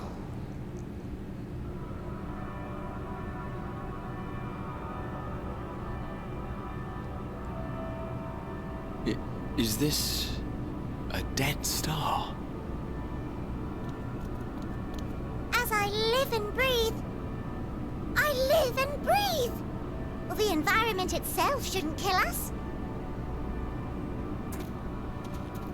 Well then, let us search for Thancred while exploring the area. The ship we leave in your care.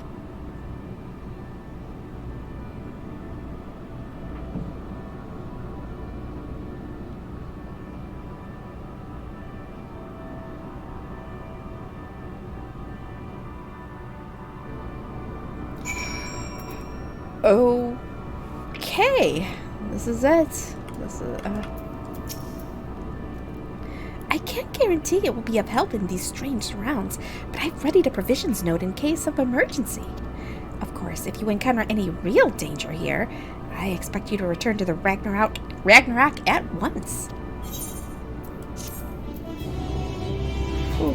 Alright, so how many quests have we done so far? We are now on A Strange New World. So, yeah, we've done 1, 2, 3. We've done 3 quests. 3. Oh. Alright, let's keep going. We're fortunate this place can support life, albeit barely, I suspect, given the torpid, stale quality of the air. But never mind that. We must find Thancred. Let's begin our search from the prow of the ship. It seems as good a direction as any. Try not to stray too far, lest we lose sight of one another.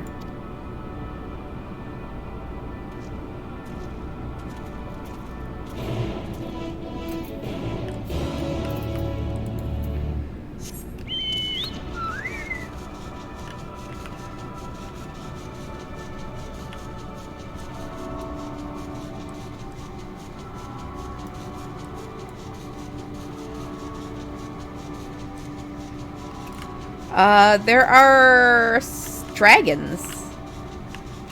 No, she didn't. There are dragons here, though. Ruins. But of what, I wonder? Perhaps we can find something to help us understand the nature of this place. A relic, an inscription, anything.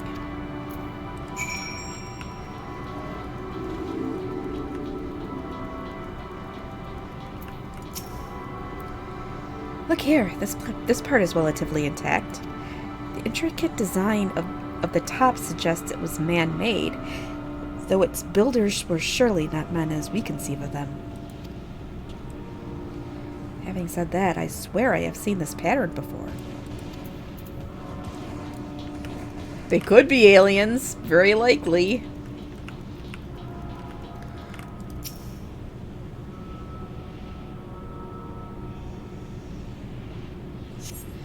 The metallic pillar has been partially melted, likely sometime in the distant past. The damage does not appear to have been inflicted deliberately. Rather, it calls to mind the indiscriminate destruction often wrought in the heat of battle.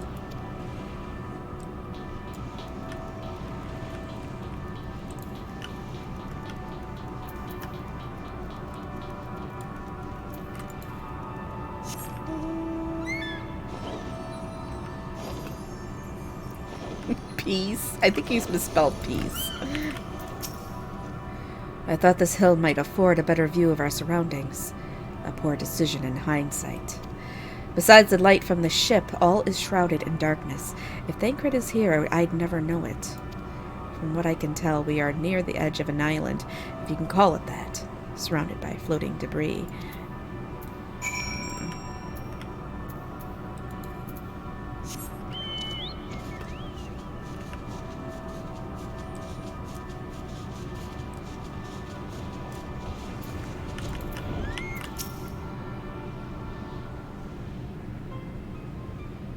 Were you able to find anything?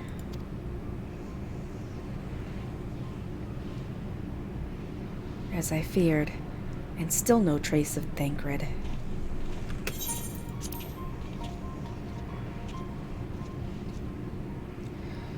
There's nothing but emptiness as far as the eye can see, which, unfortunately, isn't very far.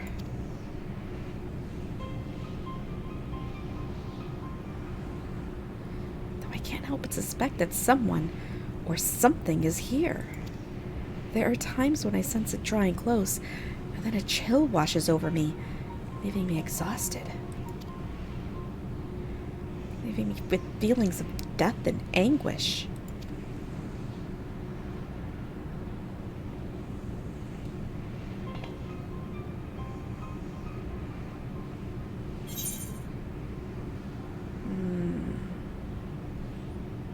I felt it too when I was near that thing.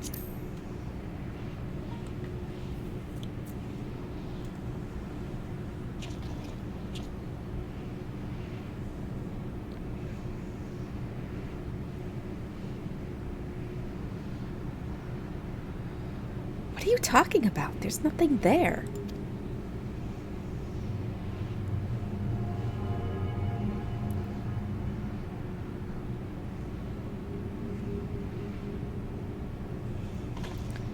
Before we jump to any conclusions, perhaps we should search elsewhere? Agreed. We found only more questions when we are in desperate need of answers. There's a fair stretch of terrain from the ship's port side we've yet to explore. Let us try searching there then. So, they don't see the dragons? Ruslan, a word before we join the others.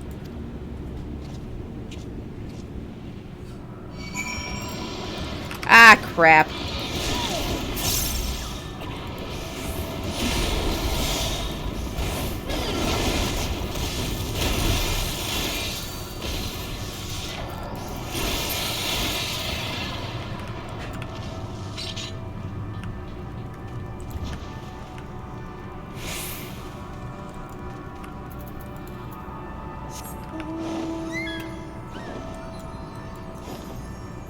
What is that? Look at that. Huh.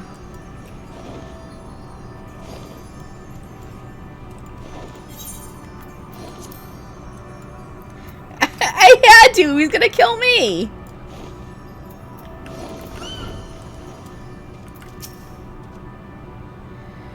You see them too, don't you? The dragons. As I thought. Their presence is tenuous at best, but there's no mistaking it. No doubt your bond with Midgard Sormer and mine with Nidhogg is what allows us to perceive them. Could these apparitions be related to the dragons that now live in Aetheris? Bah! Better leave such conjecture to the others. In any case, we must be careful. We may soon find dragons they can see as well. Death and anguish. What happened to them, I wonder?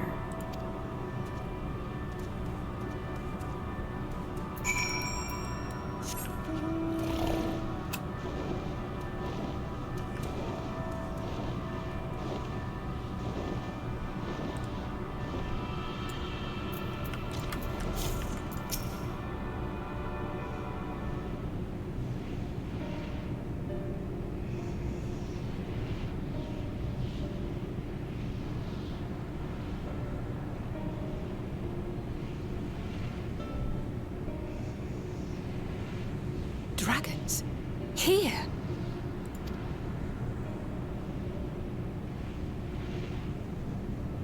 What you see is a memory of a world that once was. A world suffering a slow death, whose denizens cried out for the release of oblivion. What? Their world is dead? It is. Not a single life remains upon that husk floating in the vast emptiness. These creatures are shadow and shade, perpetuated only to suffuse dynamis with their unending lamentations.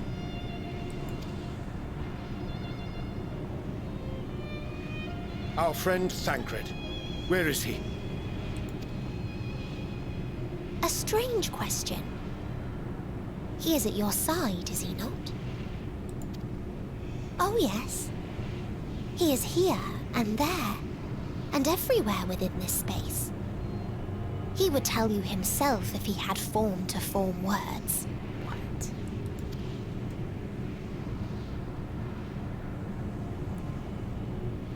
Huh. Such loathing and uncertainty. You don't know why you still exist. In like manner to the oblivion I send. I tried to drown out your ether with dynamis. Beginning with this Thancred, who came at me despite being unable to breathe. Such a simple thing, unmaking men. In the blinking of an eye, he was gone. Didn't even have the chance to be transformed. Yet somehow, he managed to leave a slither of himself behind. What you call the heart? Or perhaps the soul. In his final moment, he cried out from it. A single word. Survive. That wish proved stronger than the despair that ruled here. It overpowered it, causing this space to be remade.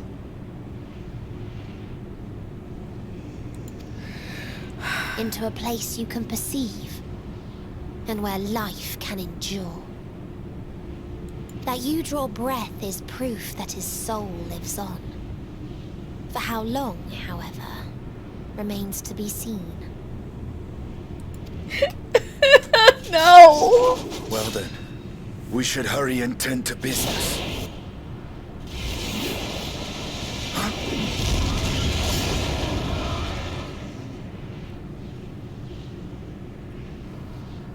Oh no. It's futile. You will never reach the true me. I told you. Emotions dictate reality in this space. Such changes as you might work will not alter in its nature. You may see, but you cannot touch. Walk, but not advance.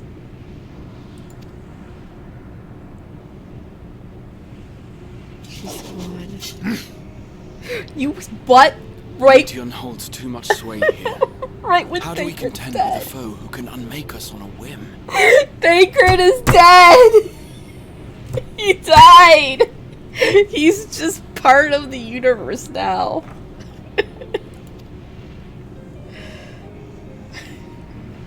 It's okay. It's okay, the butts make me feel a little bit better. But Thancred gave his life that we might come this far. We must press on. It's true. We can't. Agreed. We cannot turn tail here. Not without something to show for our comrade's sacrifice.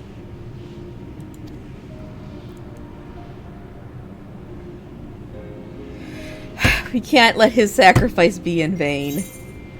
We can't. You're gonna toss him down a volcano? Well, to make most people feel better, except for BB-10. Look, I couldn't even... Watch this. Watch this. Watch this, Trevor. Who do I wanna... How about Urianger? Here we go. Here we go. Here we go.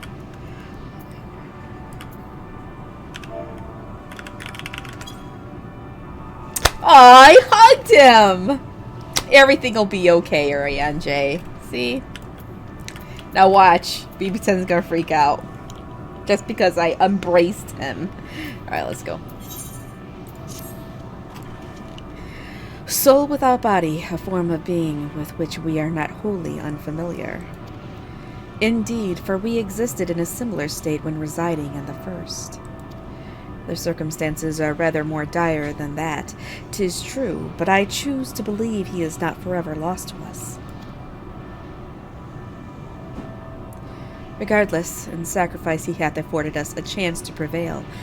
Let us not squander it, and ascertain the nature of this realm that we might confront and defeat Meteon. Stinian, Rizlan, would you accompany me in speaking with these dragons? Mayhap they can enlighten us. I would ask the rest of you to survey these surrounds. If there is a path that may lead us to our quarry, we must find it. Very well. We can reconvene here when everyone has finished. Meteon said these dragons are shadow and shade from a world whose denizens sought oblivion. As such, they're not like to be amenable to company, let alone conversation. Please be careful. I can't embrace his butt. It doesn't allow me to. Let us split up and gather what knowledge we may.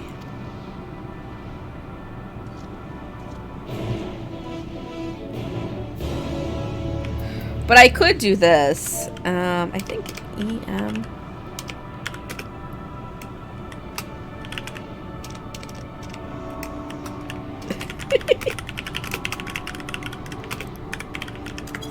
Yes! Oh, I messed up. Hold on. We'll fix this. There we go. I fixed it. There you go, Trevor. Are you happy now?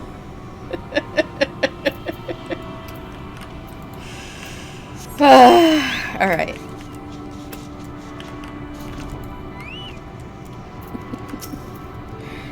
A visitor, not of this star. Could thy slender hands bring plague to our world, thy breath extinguish life's feeble flame, oh, how we would adore thee, alas. With time our flesh shall wither, our souls fade, and so we wait for its inexorable march unto oblivion. If thou art not come to hasten our demise, I bid thee leave us. We crave not companionship, only silence. I can't do a much lower voice than that, okay? I can't.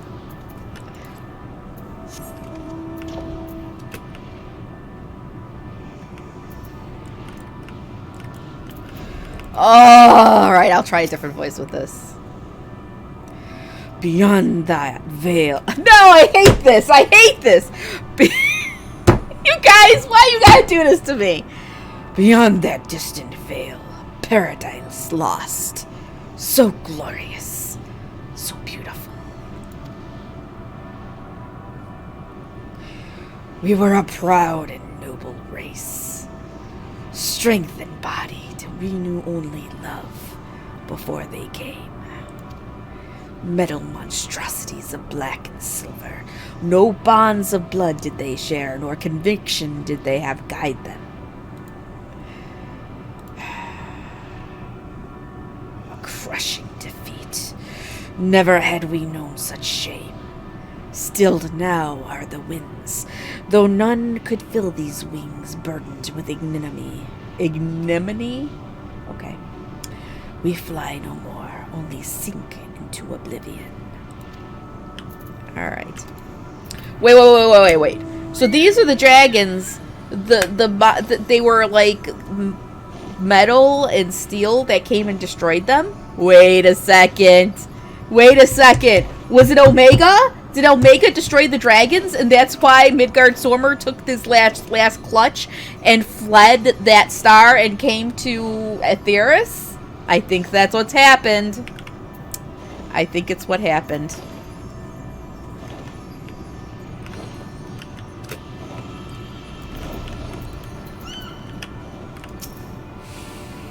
Thou wilt bid me speak? Folly. I observe the lessons of stone. I shall not fly, nor speak, nor roar, only watch and wait and end. But one sight yet stirreth my blood, tempteth me to raise my voice in lamentation. Amnol, the cradle of unsung dragons. No words, no songs are possessed of the weight to describe such tragedy. Go, if that be thy will, I shall remain. I know, I told you we were going to do Omega eventually. Then you'll get all that backstory. But it would have taken me like at least 2 weeks to get through all of Omega. And that would put us behind by 2 weeks, so. Alright.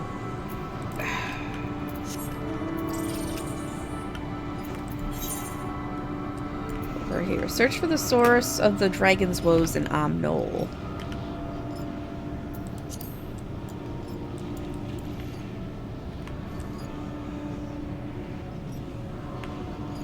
Oh, here's the Stinian. They led you here as well, did they? It was described to me as the source of their woes and proof of their end. I think I'm beginning to see why. It's a hatching ground, or was. I've seen similar on Aetheris. Midgard-Sormr's kind must have once have lived and thrived in a place such as this. Vricha said his father was driven from their ancestral home by war and strife. This, then, is the fate of those who remained. Let's have a look around. Maybe these eggs have more to tell of what happened here.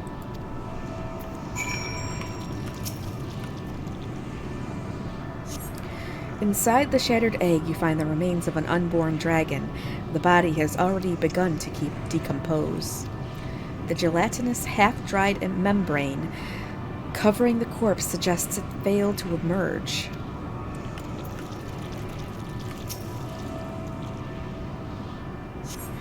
A murky liquid has pooled inside this egg. The noxious fetor is indicative of contamination. Little Nero, listen. As little Nero like runs across the ground, it's like little squishy footsteps. Listen. Do you hear it?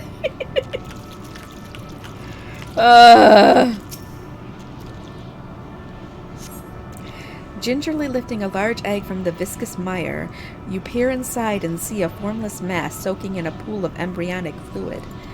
Your stomach turns as you return the egg to its resting place.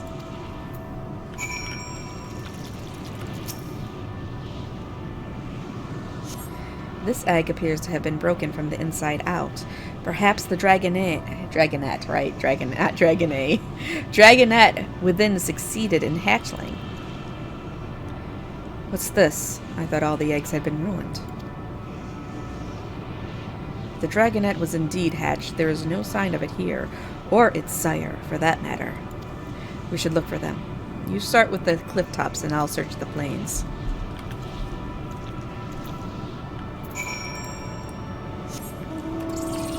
Dragonette? No, dragonette. Actually, it should be dragonling. Lil dragon. Lil dragon. I like Lil dragon better.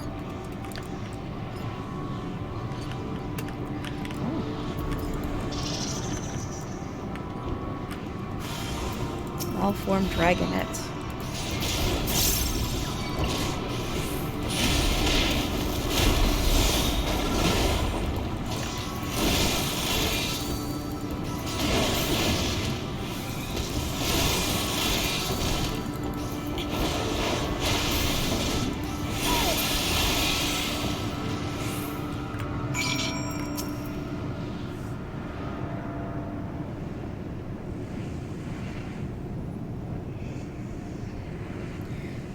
Boisterous howling hath been quieted by thy hand, I presume.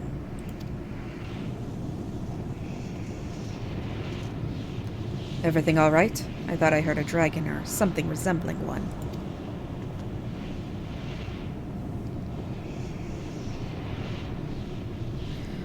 Ah, I see what's happening here. Was that your child? Perhaps. Some eggs within Omnol are indeed mine. If life within one did quicken, the beast thou hast slain may be of my brood.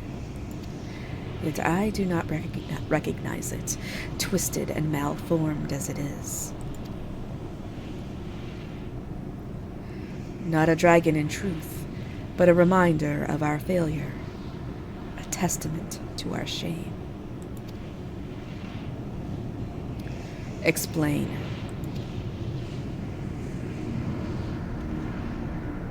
Alright, blood. Whatever. They descended from the heavens, cold, heartless machines, and with them rode war and death. With fire and fury, rage and rancor, we gave answer. 'Twas a long and bloody battle, but only the beginning.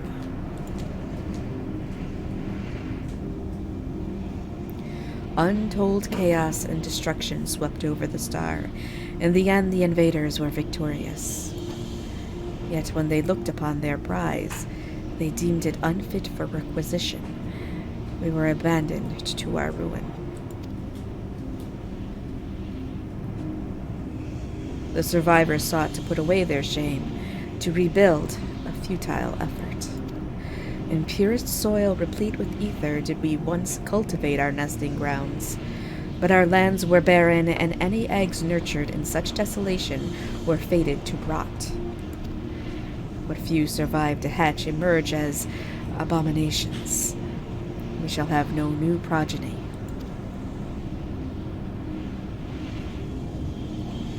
But there are dragons among you capable of journeying to other stars. That there are. Many would make the attempt, each bearing a clutch of eggs. The richest stars were home to the harshest rulers, and the arrival of dragons incited contests for supremacy. When the fires faded, the wars lost and won, they too were reduced to ash and waste. 'Tis the curse of those who seek life, to be drawn into conflict to conquer or be conquered. A vicious cycle we now choose to break. We tire of conflict, of everything. We wait now in sweet, merciful silence, free from strife and suffering, still as stone.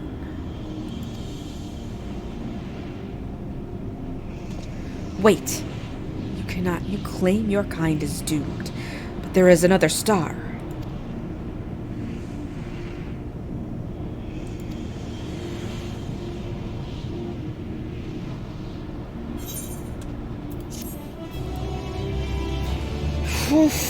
Well,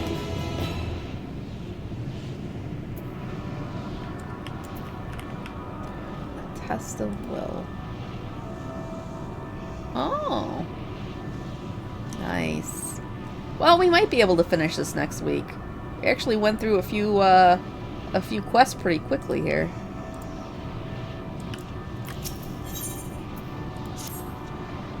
They want only to brood in silence, to be left alone with their grief until time itself comes to an end. The sole reward for senseless bloodshed. A pain I understand, and wish that I did not. What fools we were. But now isn't the time for such thoughts. The others will want to hear what we've learned. Come. It's not cheating, I'm just trying to... let's see, test the wall. Yeah, yep.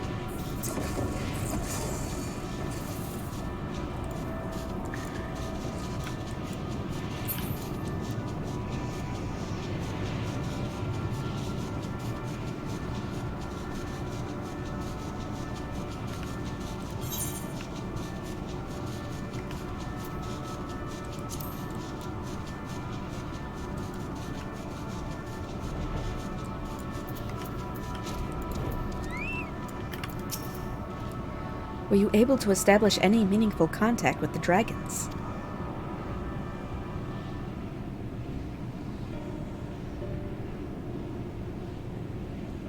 I see. They wish to escape what they perceive to be a cycle of conflict.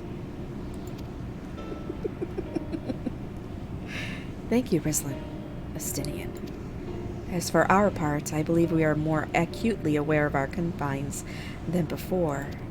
We started by traversing the perimeter of the island to see if there might be a path leading off of it. Sadly, there was nothing to be found. There's no small amount of debris floating about. Could there be enough to serve as a bridge to lead us elsewhere? I considered that, so I tried throwing a stone onto a potential platform to judge its integrity. But it never reached its mark. As it crossed an invisible threshold just beyond the boundaries of this island, it vanished, only to reappear above me and fall at my feet. I would not be too quick to presume that what we see outside this space is as it appears. Wait, I've been playing this game for like 3 years, and no, I am not cheating. I am just looking to see how many quests we have so I can decide, you know... That's nothing. I played WoW for 15 years. But so that I could decide if, how much further I should go today and how much, if we'll be able to finish this up next week. So.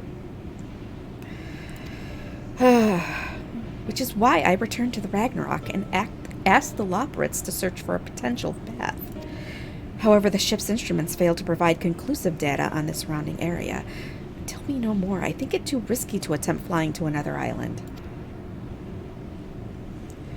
What Medion told us before, that emotions dictate reality here, might be the key, but I'm not entirely sure what emotion might manifest a bridge to lead us to safety.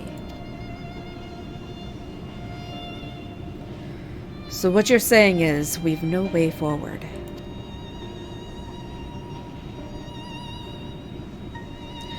At present, if it is indeed emotion that governs this island, Perhaps it is not Meteons, but the dragons that hold us here.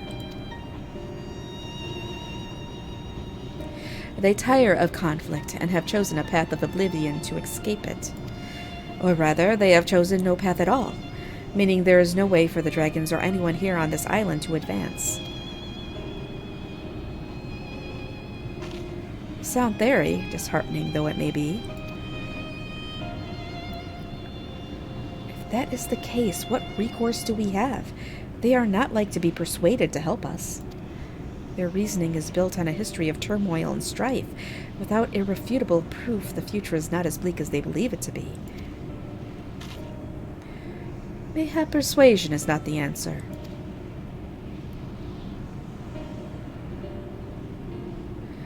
Meteon meant to unmake us then and there on the Ragnarok, and she would have succeeded if not for Thancred's determination. She conceded it was strong enough to overpower the despair that otherwise rules Ultima Thule, and reshape it to a degree. Perhaps it can be done again in like manner, by overpowering the prevailing emotions.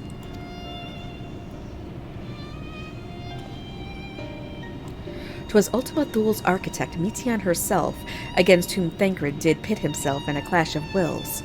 Though I marked no leader among them as such, I did chance to encounter a dragon possessed of despair far more potent than most, potent enough mayhap to dictate the course for others, and thus their domain to follow.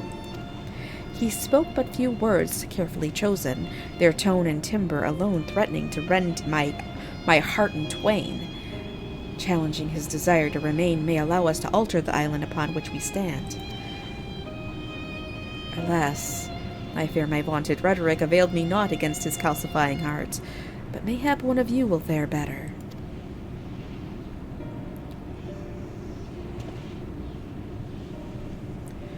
Then I shall guide thee. I'll end, they call him, in the dragon tongue. Thou wilt find him nearby, eyes fixed upon the water. Well, what have we to lose? Let's get going. That's just how Urianger talks. That's just how he talks. He's very oldeth in his talkingeth. I don't know. Archaic, kind of. I guess that's what it's called, archaic.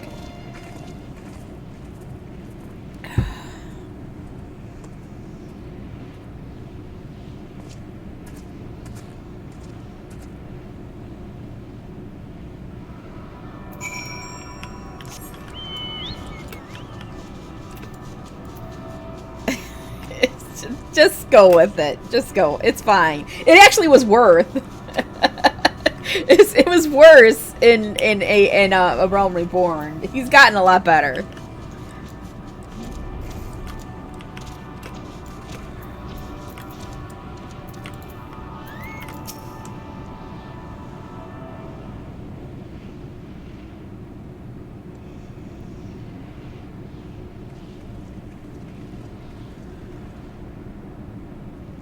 He remaineth as he was when I first approached, entombed in melancholy. I see. Perhaps I could...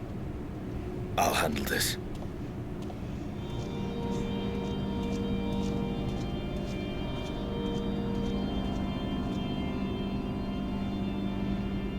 So, waiting to die like all the others, are you?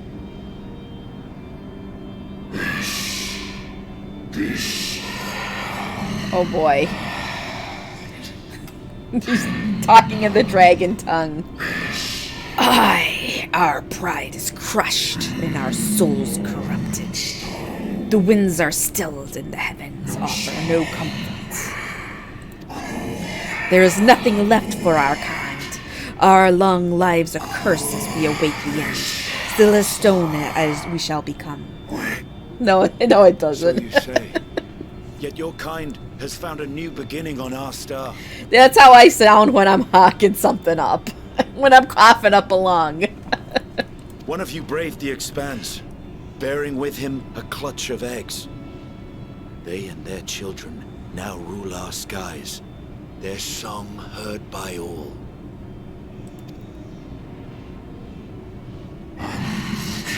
Our kin on another star? And yet, upon thee do I smell the blood of my brethren. Were they drawn into discord and war on their new home? They were. They suffered much, and repaid their suffering in kind.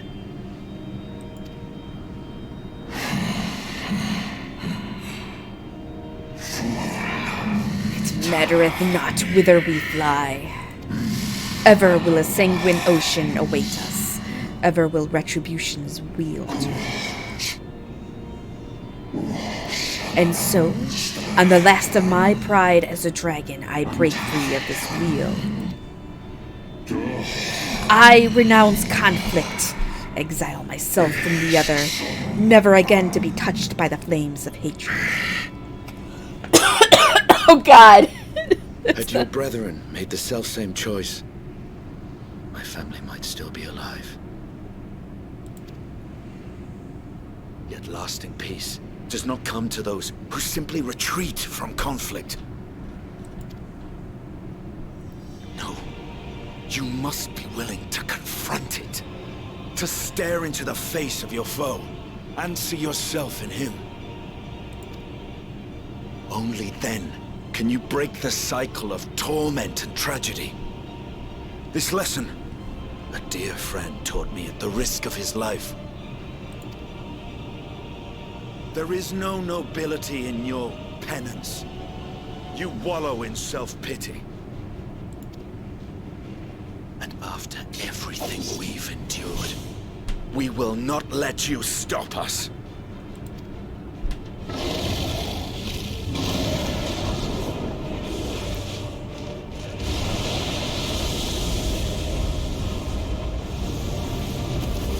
Estinian! Stay back!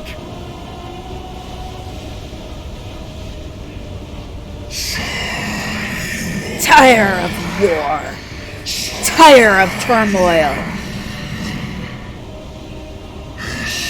Dignity tarnished. Crimson stained.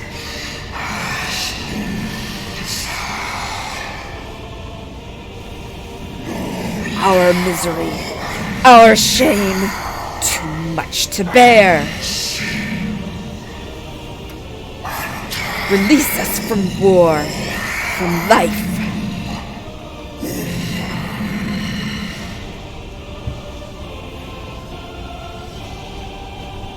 I see. Theirs is the emotion that bars our way. The rest is up to you. What? No! No, Estinian, you can't do this! What will I tell Emmerich?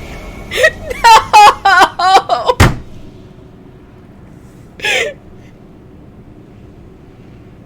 No! Not Estinian too!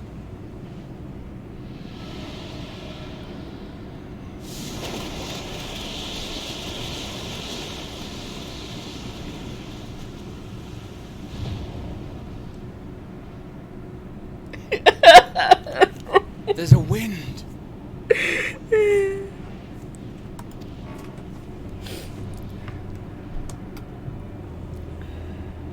He's opened the way for us. Sacrificed himself to remake this place, like Thancred did.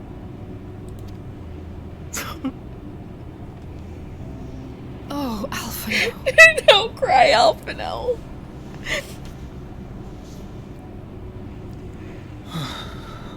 Come. Let us follow the wind. It will not lead us astray. He would not. Yes, but just Sir Emmerich's butt. Yeah, that would make it better.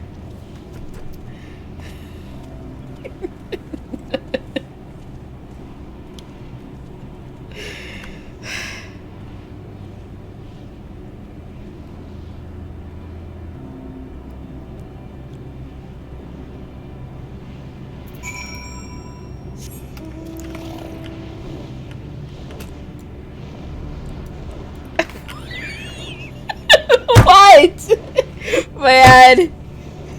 No, I should not have brought Emmerich. He belongs in Ishgard as the Lord Commander of the Ishgard army. And no.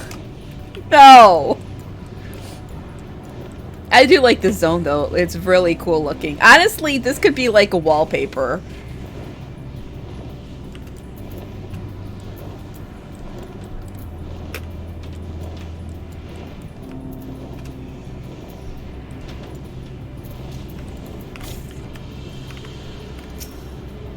A confluence of wind has manifested before you.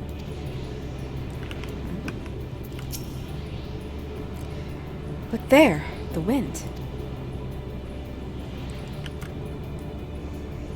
This is Estinian's doing. I'm sure of it. We should ride its flow and see where it leads. This song makes me want to cry. And it's not even the full song yet. Full song, so good.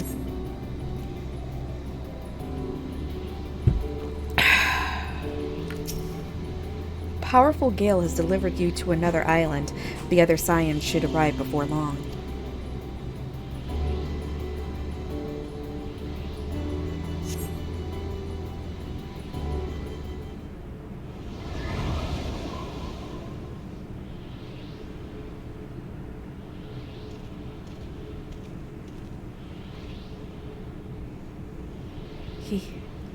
He did it.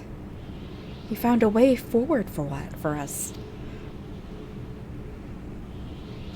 No dronks today, because we're going to get sushi after this. The dragons remained trapped within a prison of their own making, lamenting the horrors of war. Yet Estinian knew them better than most. He was a man of honor and a dear friend, willing to fight to the very end for what he believed was right. And he's still fighting, Alphino, just like Thancred. Their sacrifices are why we can survive here, why we still have a chance to stop her. Even in spirit, they're unwilling to give in to despair, and we mustn't either. Elisei is right. We must press on for their sake.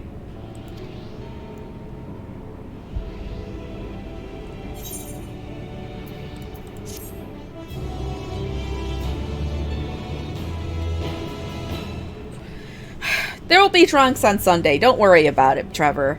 We're going to be playing some more Sam & Max, and I'll have myself some vodka and 7-Up. Thick-red? Definitely. Definitely. More like dad cred. And you know I like DILFs. So.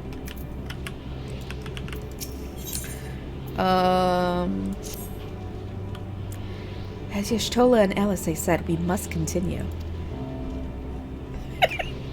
What's wrong with you? There's nothing wrong with a good DILF, okay?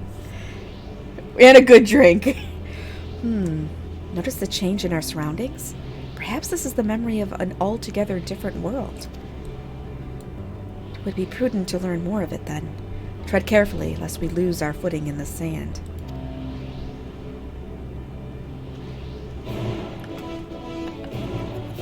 Wait! Where did you get dolphins from? Oh my god.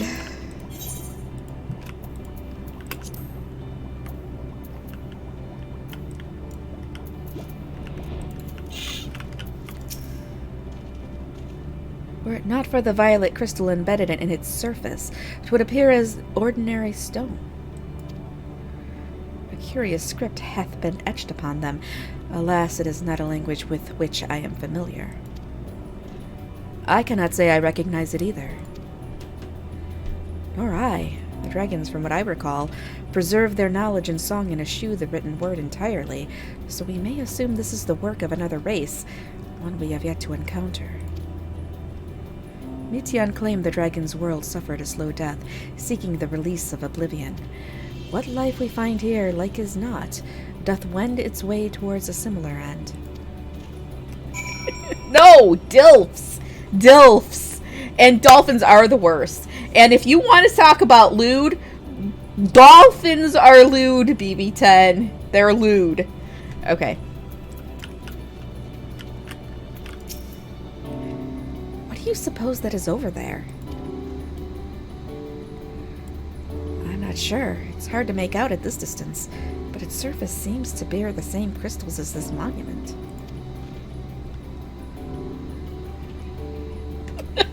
Shit.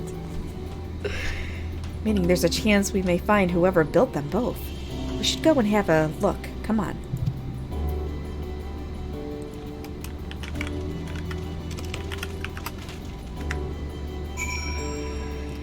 It's actually really nice today. It's really nice out here today. But yeah, if it rained and it's all super humid, I feel for you. What?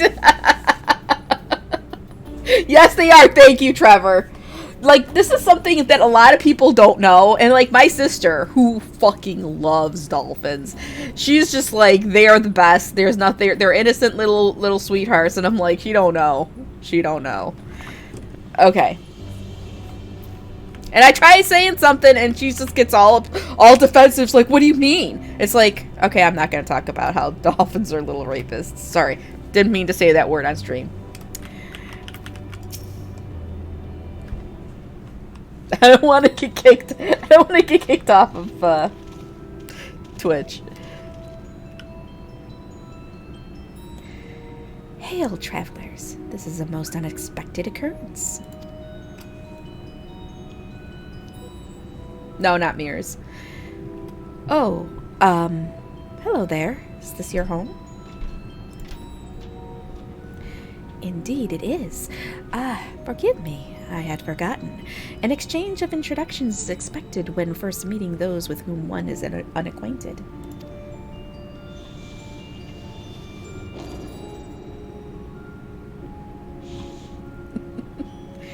When the vibration of vocal folds was still required to convey our thoughts and intention, Ia, I believe, was the pronunciation used when referring to our people.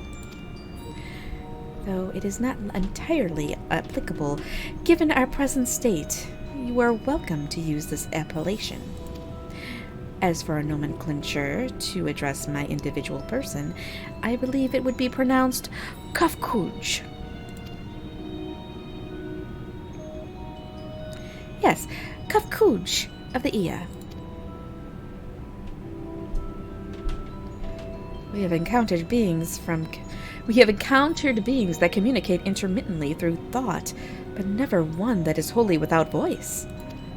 I presume we are having this conversation via the medium of ether, or dynamis, as this space is suffused with vast quantities of it. Fascinating in either case. I gather your response to my presence is positive, then. That is well, for there is something I wish to ask of you. Like yourselves, we Ia are ether-based life forms. Therefore, it may be surmised that your bodies are of comparable biological composition to those we once possessed. I have a number of queries regarding your subjective perception of the five senses: sight, sound, taste, touch, and smell.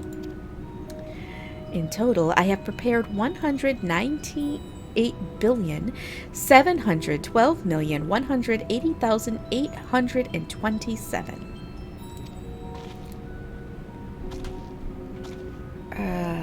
That's rather a lot, isn't it? My apologies. I have omitted a great many details necessary to understand the nature of my request. Though we dispensed with our corporeal vessels long ago, we have rediscovered a need for the flesh and have endeavored to recreate our erstwhile forms. However, all pertinent records have been lost due to the passage of time. Take, for example, the nervous system. It is well within our power to recreate, but we have no frame of reference for sensations once experienced by our people, which may compromise our ability to interact with our physical environment. And the reason you need to regain corporeal forms? Why, to bring an end to our existence, of course.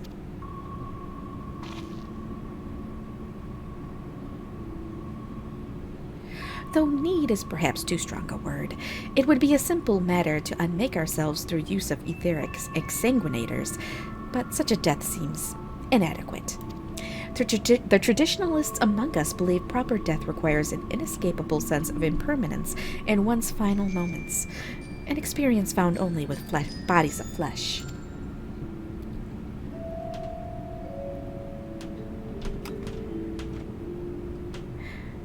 We should very much like to hear more of your plans. In exchange, we will answer any questions you have to the best of our ability. Such an exchange of information would indeed prove useful. Very well. To ensure efficacious exchange, I hereby invite you to our home.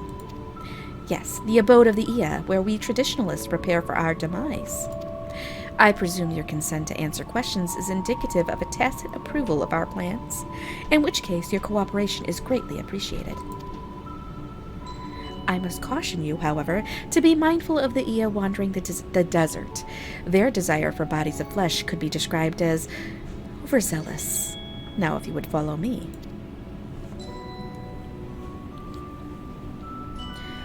This is going rather smoothly. Not that I'm complaining, mind. Even so, we mustn't forget their aim is oblivion, much like the dragons.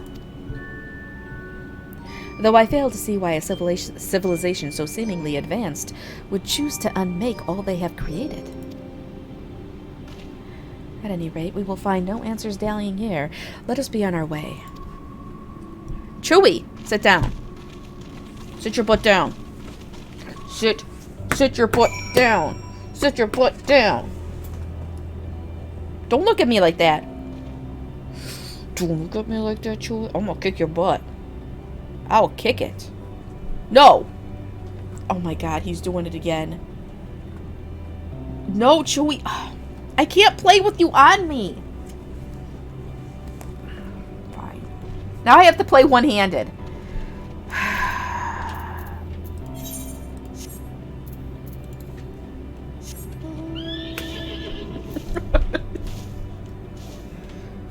He got what he wanted. He's sitting on me now.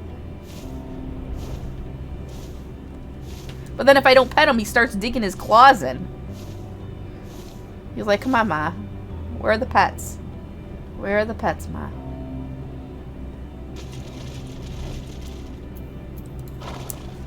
What do you want? I'm gonna have all your fur all over me as I go to dinner. What was that? What was that, boo-boo? Welcome to our abode. Most of our compeers, you will find, remain idle in their domiciles, though your quizzical expressions indicate my phrasing is unclear. I speak, of course, of the violet crystalline constructs hanging from the stone structures there. You say they remain idle, but what of your work to regain corporeal bodies? An astute question, and understandable given your finite nature. We have no desire to pursue our research, for it is no longer necessary. I don't think that was a fart. I don't know what that was. If in our idleness we are struck by sudden inspiration, we rise to pursue said inspiration to its conclusion. That is why I was present for your arrival, and why I continue to engage with you still. But, ow! Stop, Chewie, stop. But while the others are not currently in a motile state, rest assured they would not object to were you to disturb their respite. You need only cast your thoughts towards one of the crystalline domiciles to communicate.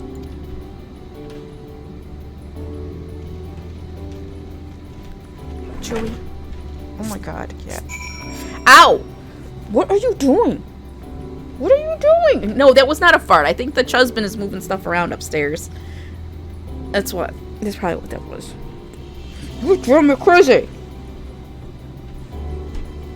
Alright, so.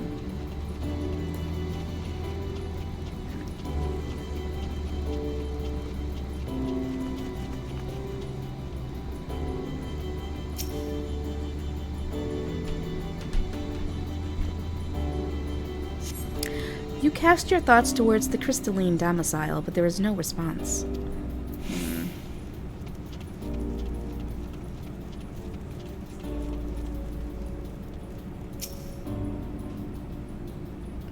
Kind of.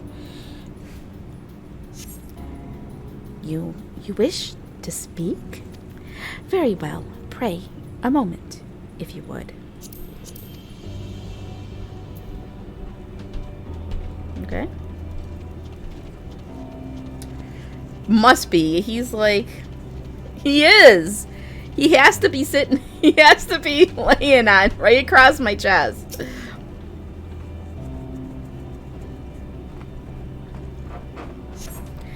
Why we seek our end, you ask? If you wish to know, I will tell you. Just a moment. I must remember. What form did I take when last I emerged?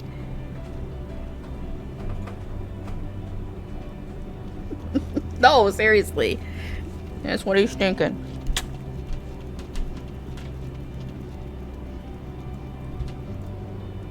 Chewie just thinks they're pillows. That's all. That's all. Right, boo-boo? Ah! The strange moaning comes and goes, but soon fades into silence. Alright, so yeah, we're starting to make some progress on the quest front here. Alright, he jumped down. And he left a whole cat butt of fur on my shirt. I'm gonna have to use the hair fur remover. Alright.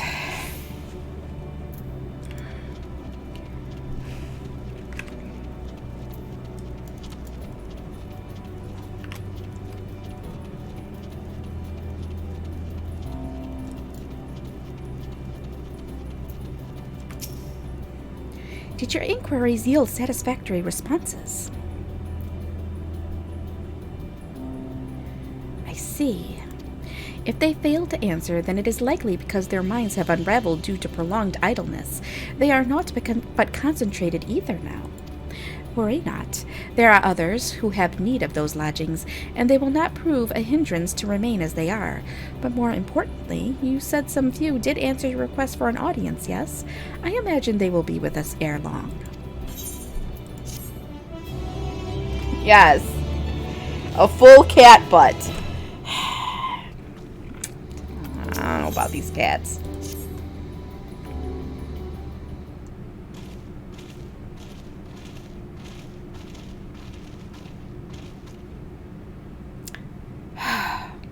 I had no luck, but everyone else fared well enough. Quite a few Ea have awakened.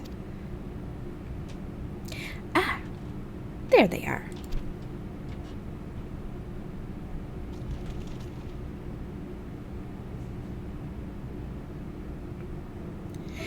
May I introduce you to Lak, Dudik, and Nanid.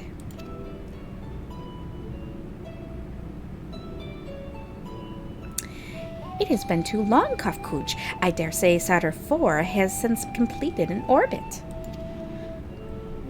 Indeed, until the travelers brought it to my attention, I hadn't noticed how unraveled some had become. You could actually get one of these guys as a pet too. Like, I haven't done what I needed to do it, but you can. You can grind away and... Stop it! It's not lewd, BB10. Travelers. Ah, of course. The ones who wish to know why we seek to regain corporeal forms. The truth of the matter is as plain to see as the neighboring systems, but my single account would fail to satisfy the requirement for scientific objectivity. Thus did I bid them awaken you. Am I the only one who struggles to tell who is speaking? Nay, thou art not. In the absence of corporeal forms and the divergence they afford, mayhap such similarity in voice is unavoidable. By the way, Kafkuch, have you already observed the requisite custom for the travelers? That which one is expected to do when receiving guests, a matter of proper form.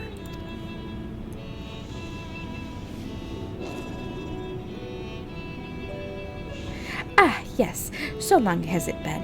It had completely escaped my mind, and still does. What was it again? I can't seem to remember.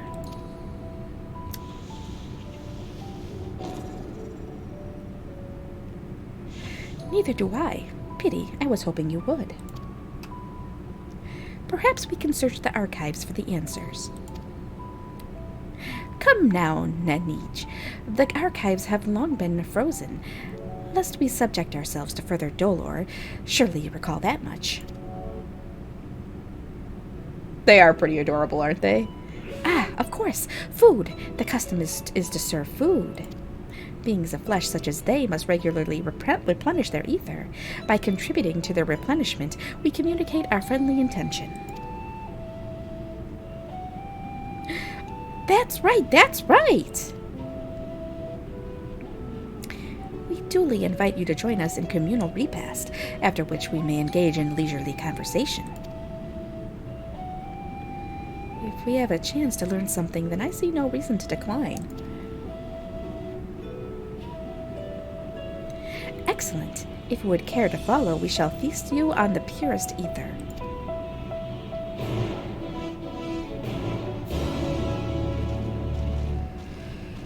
But they want to die! Why do they want to die? They're adorbs!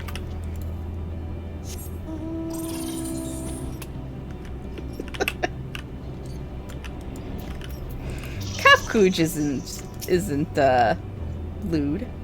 This facility is where we replenish our ether. There is no particular name for it, but we traditionalists sometimes use the word restaurant. Now then, if you would take your place with your comrades, the space will soon be awash with purest ether. Please absorb as much as you like.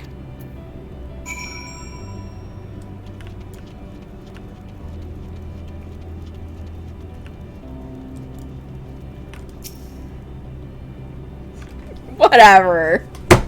Whatever, you guys. You brace yourself for a rush of sweet, sweet ether, but nothing seems to happen. Perhaps you need to wait a little longer. Fine, it's lewd. But he's still cute. You brace yourself again, but again, nothing seems to happen. Just as I suspected, as meticulously as one might recreate the Ia's home world, this is Ultima Thule. One cannot simply generate ether here. As recreations, our friends are oblivious to this fact, to the very truth of their existence, much like the phantoms of the recreated Umrat. However appearances may seem, we must ever be mindful that it is the memories of the dead with whom we deal.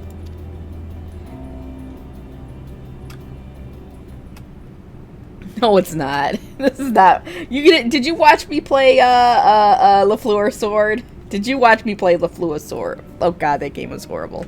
But yeah, that was pretty lewd. So, did you have your fill of ether? Alas, we couldn't absorb it. A deficiency in our forms, it would seem. Oh, how very unfortunate. May I ask how you normally replenish your ether?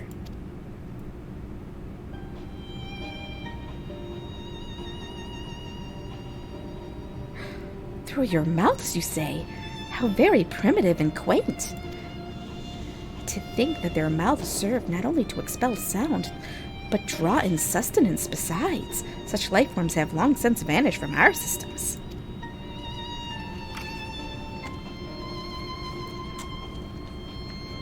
Though we regrettably could not partake of your magnificent feast, rest assured we feel your welcome most keenly. In the course of acquainting ourselves with your sophisticated ways, however, we could not fail but wonder, wherefore do you wish to obtain vessels of flesh, and thence to vanish? Will you not favor us with an explanation?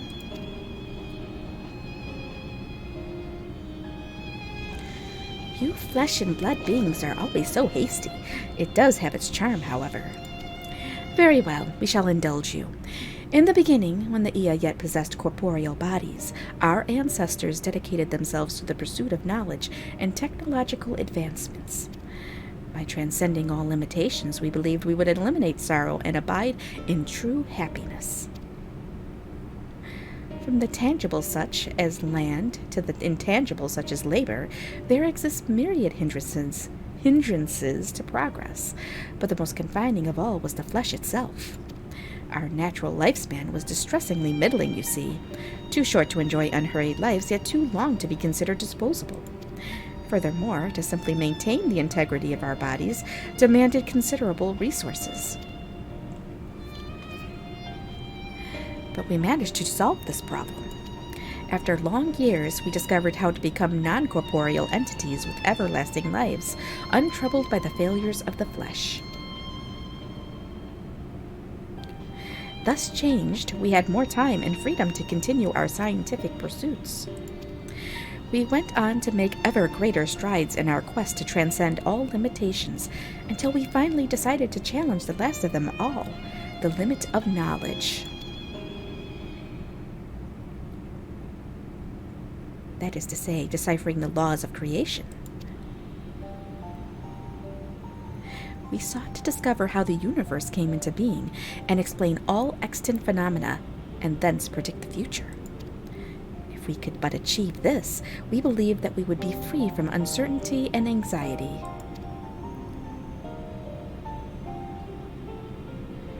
And did you find the answers you sought?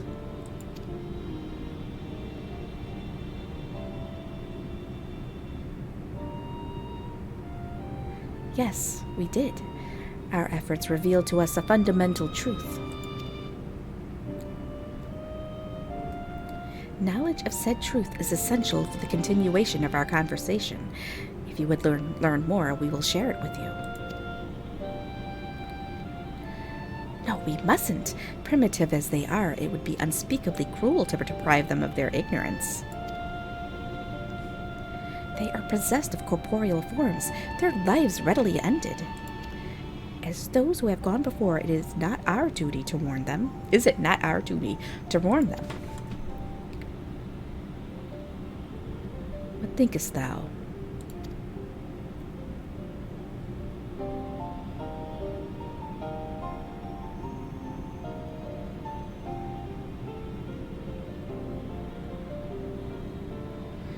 We have deliberated and come to a consensus. If you are resolved to know it, we will disclose to you the truth we discovered, the truth of the universe. Seek us at the stone pillars just outside the bounds of the abode, a place called Allegia.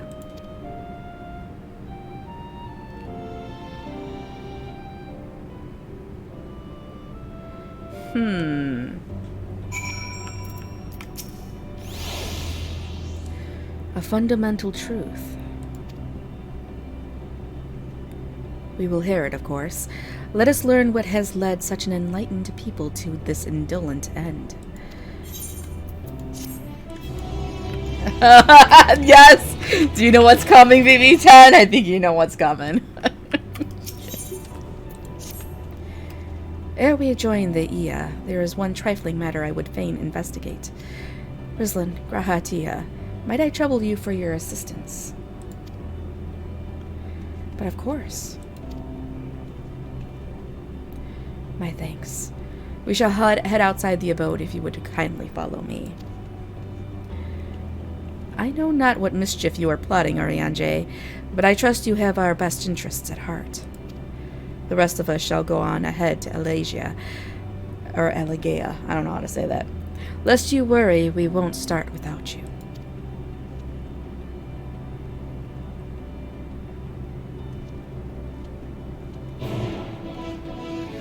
Oh, you'll see. You'll see.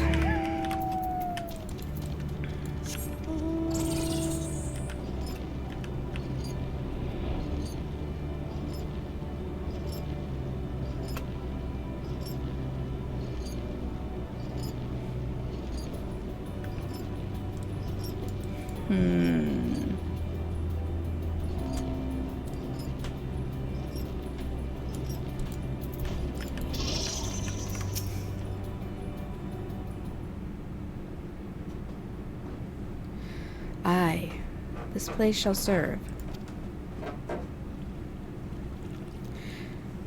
Is it the spring that you wish to investigate?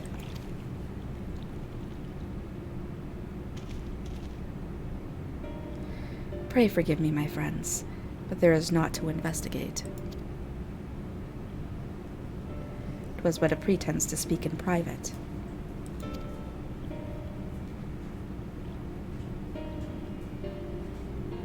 You have our undivided attention.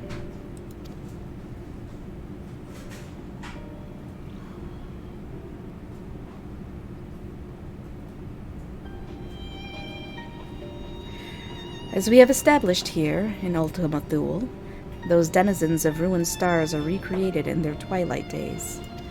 Yet one question doth arise in my mind. So faithfully formed are the simulacra, they believe themselves yet amongst the living. How dost thou suppose this is possible?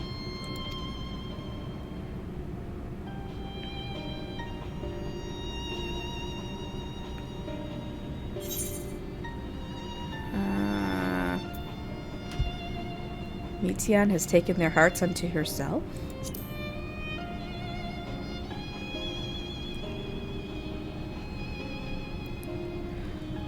I am inclined to agree. If Mitian can take the emotions of others as her own, I dare say she would be able to recreate them more faithfully than had she relied on any historical account. By which logic she must have visited them while they still lived, the dragons and the Eoth both. So too did I theorize, and, upon that assumption, consider how those two races may have met their demise. According to thine own tale, Mitian perceiveth the emotions of those nearby as her own, a heightened sense of empathy intrinsic to her nature as an Enteleki. In the course of her star-faring journey, if she encountered beings who strongly desired a cessation of their existence, she would be powerless before that desire. Even as she possesseth the power to grant it, the power of Dynamis. 'Tis my supposition that, overwhelmed by their longing for death, Mitian did unleash Dynamis and ushered the dragons and the Ea unto their doom. So wait! She actually made it worse. So they were already in turmoil, and then she came along, and they're like, that's it. Pack it up, we're done. Let's just die. Might as well just die. Man. Of course, such was not always the outcome. Full many stars did she find already lost to ruin. In order to create a terminus, however, the fervent desire for the end is essential. Therefore, should you struggle to find the way forward, pray ask yourselves this: in the place where you stand, whose is the soul that yearneth most desperately for oblivion? Wait. Pray ask yourself this.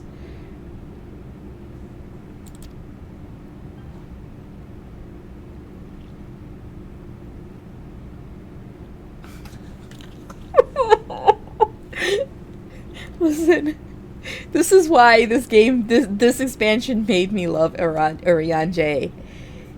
All the shit that he did, all the stuff that happened, losing Moonbreed, all the stuff, and he is now at this point where he's just like, you know what, I just want to die.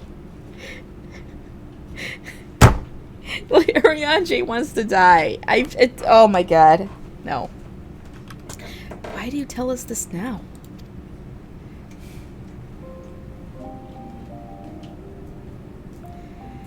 Never again would I betray your trust. This pledge I did make to my comrades. In bringing thee into my confidence, I would remain true to my word.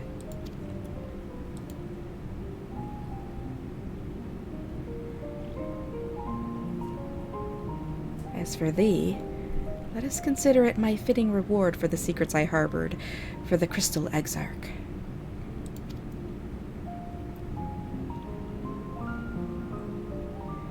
I once placed my faith in thy chosen path, walking at thy side, full knowing that we were bound for thy demise. I ask now that thou returnest the favor, and abide in faith as I fulfill mine own destiny. If you say my debt has come due, how am I to refuse?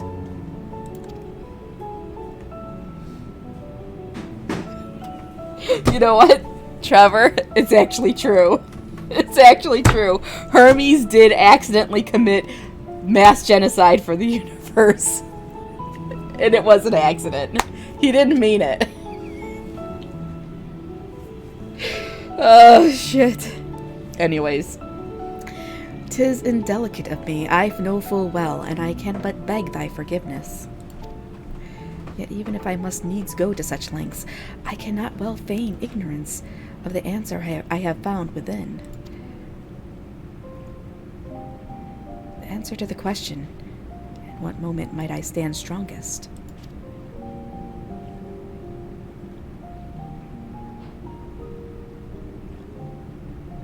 Dude, Ariane has been freaking depressed this entire expansion, and we didn't even realize it.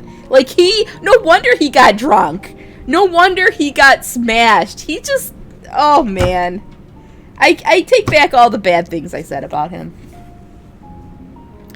After all that we've been through, I will only say this. Do what you must. Do what you must and see your conviction through. Probably all the vodkas. All the vodkas, Trevor. I shall, my friend. I shall. Without further ado, then, let us go to join our comrades. Why are you worried about me? Why? What is it? I'm just... I don't know. Yeah, how do you respond to your friend coming up and saying, I wish I was dead? I wish I was dead because that's the only way I can make things right, and I cannot hurt you guys ever again.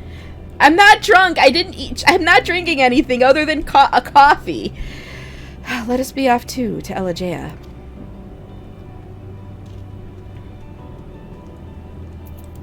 Listen, this expansion made me actually like Ariane, and I didn't think that would ever happen. I didn't think that was possible, and it has.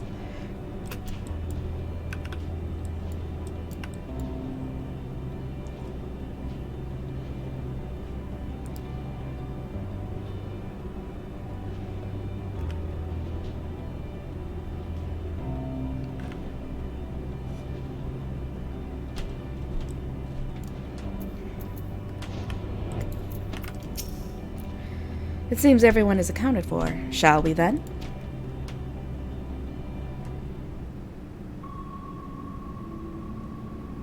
Please, continue.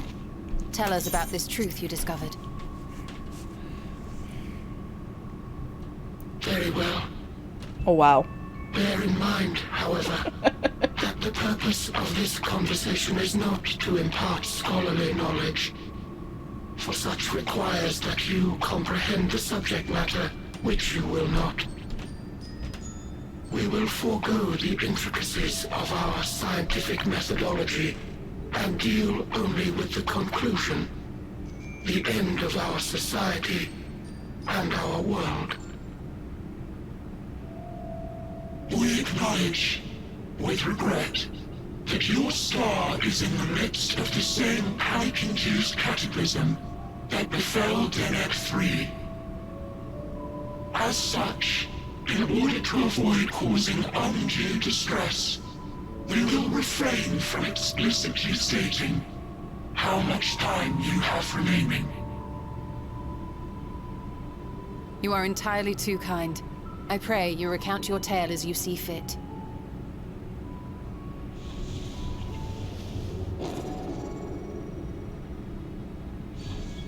In the beginning, the universe was but a tiny particle. Then suddenly, this particle began to expand. Having remained entirely in the bounds of your star, the phenomenon may be difficult for your kind to grasp. But this expansion has since continued unabated. Speculating that the universe could not grow indefinitely, we sought to learn what might occur, and made a worrying discovery. The stars will continue to spread apart, as will their finite thermal energies. Eventually, all heavenly bodies will grow cold and freeze. No new stars will be born, and the universe will enter into an eternal ice age.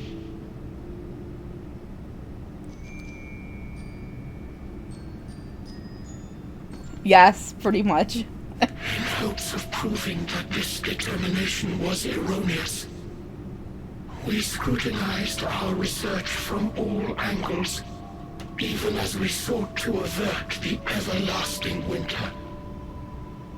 The endeavor proved fruitless. So infamously so, in fact, that it became synonymous with vain effort. The universe as we know it would end, and there is no way to prevent it. Stop it, BB-10, stop. Beneath the weight of this knowledge, our society stagnated. Though we had time still, it was a cold comfort. Why strive for anything when desolation is assured? When our wealth of wisdom, accumulated since the dawning of our kind, would be forever lost. No civilization would rise from our ashes. No scholar recover our knowledge. In silence unbroken, naught would stir.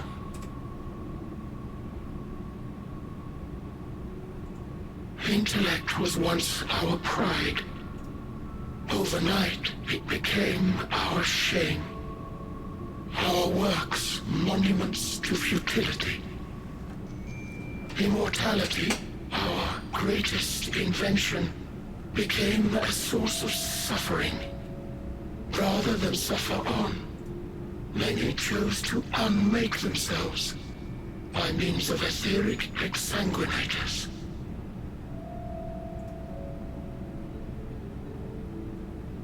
Etched upon these stones are the testaments of such souls.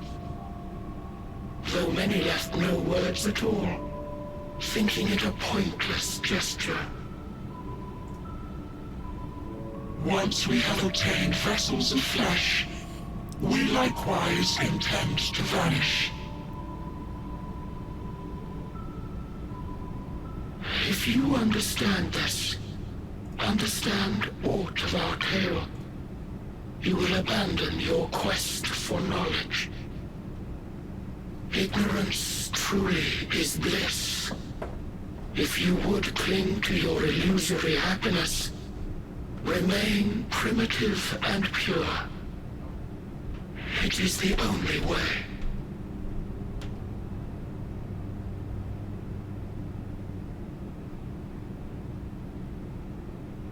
I don't think he's going for it. No, no. So that's your story.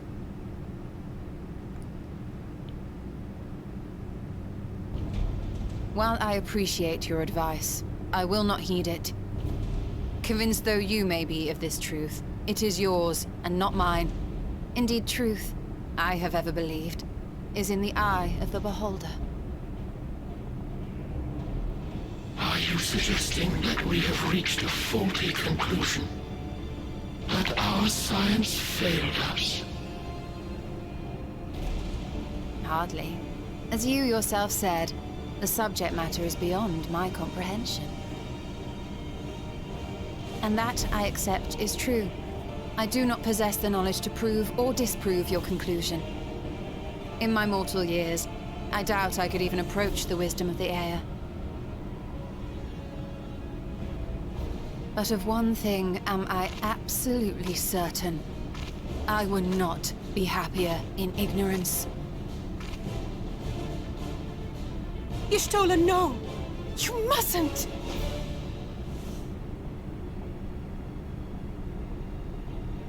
The most important lesson I've learned is that learning isn't simply passing one's eyes over words. Nay, 'tis when understood for oneself that knowledge attains its true value. This is what has sustained me, driven me onward in joy and wonder, in anger and sorrow. I think your waifu's going, BB-10. The universe may end, and all may be for naught, but I will live as I always have. I will always seek out new knowledge, And no conclusion of yours, no matter how grim, can dampen my desire.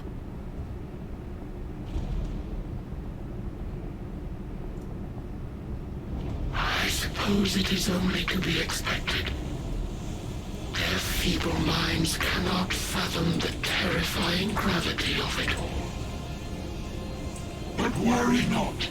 We consider it our duty to enlighten you, and we will not stop until you grasp the full extent of our despair.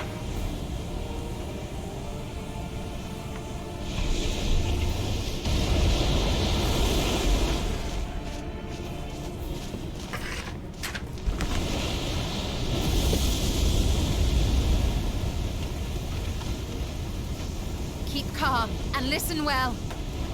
Though my body will soon dissipate, there may be a way to restore it. Asm's magic.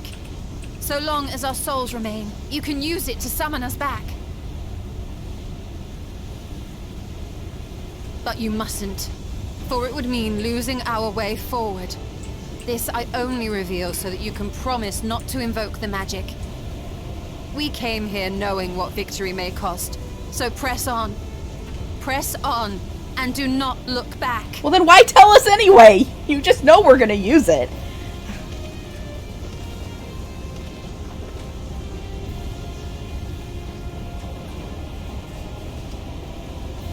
I shall join thee. As subterfuge is not required, thou shalt not suffer for mine absence. Riange. My resolve hath never been as strong as thine. Full oft have I wavered in my decisions, and afterwards been stricken with regret. In spite of this, I may still stand with my comrades, supporting them as they attempt the greatest of feats.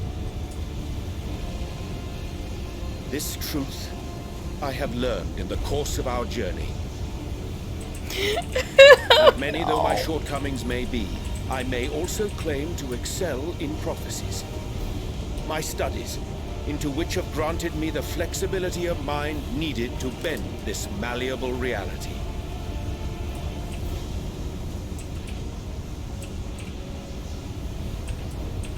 Thus shall I hope that thou mayest have the strength to resist, and our comrades the strength to continue.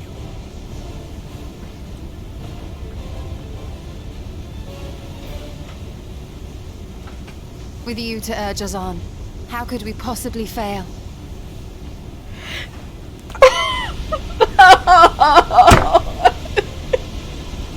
Everyone's dying so that we can cry. They're dying to make us cry. That's why. They're dying because it's the way to move forward in this place. They have to sacrifice themselves so that they can open up a path.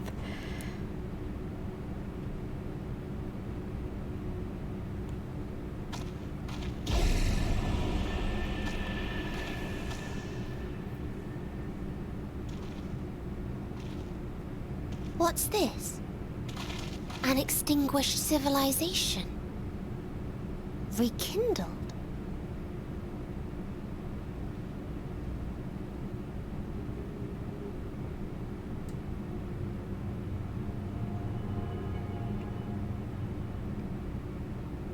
That's right. Our quest doesn't end here. We'll press on, and we will find you.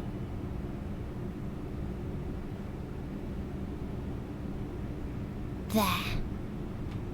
That's where you'll find me. Is that another star? Of the stars we visited, most were already devoid of life. And where there was life still, the inhabitants wished for death. But even death, we learned, isn't truly the end. It is but a part of the cycle of rebirth.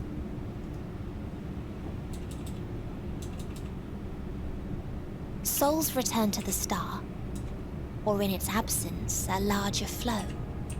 And eventually they are reborn. Alive again, to know suffering anew.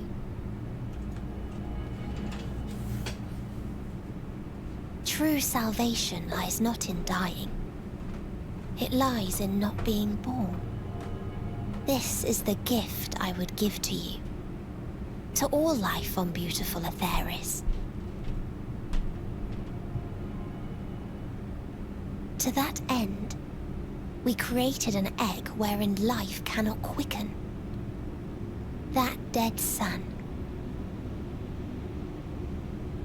Attain it if you can, before your friends' emotions fade away, along with their protection.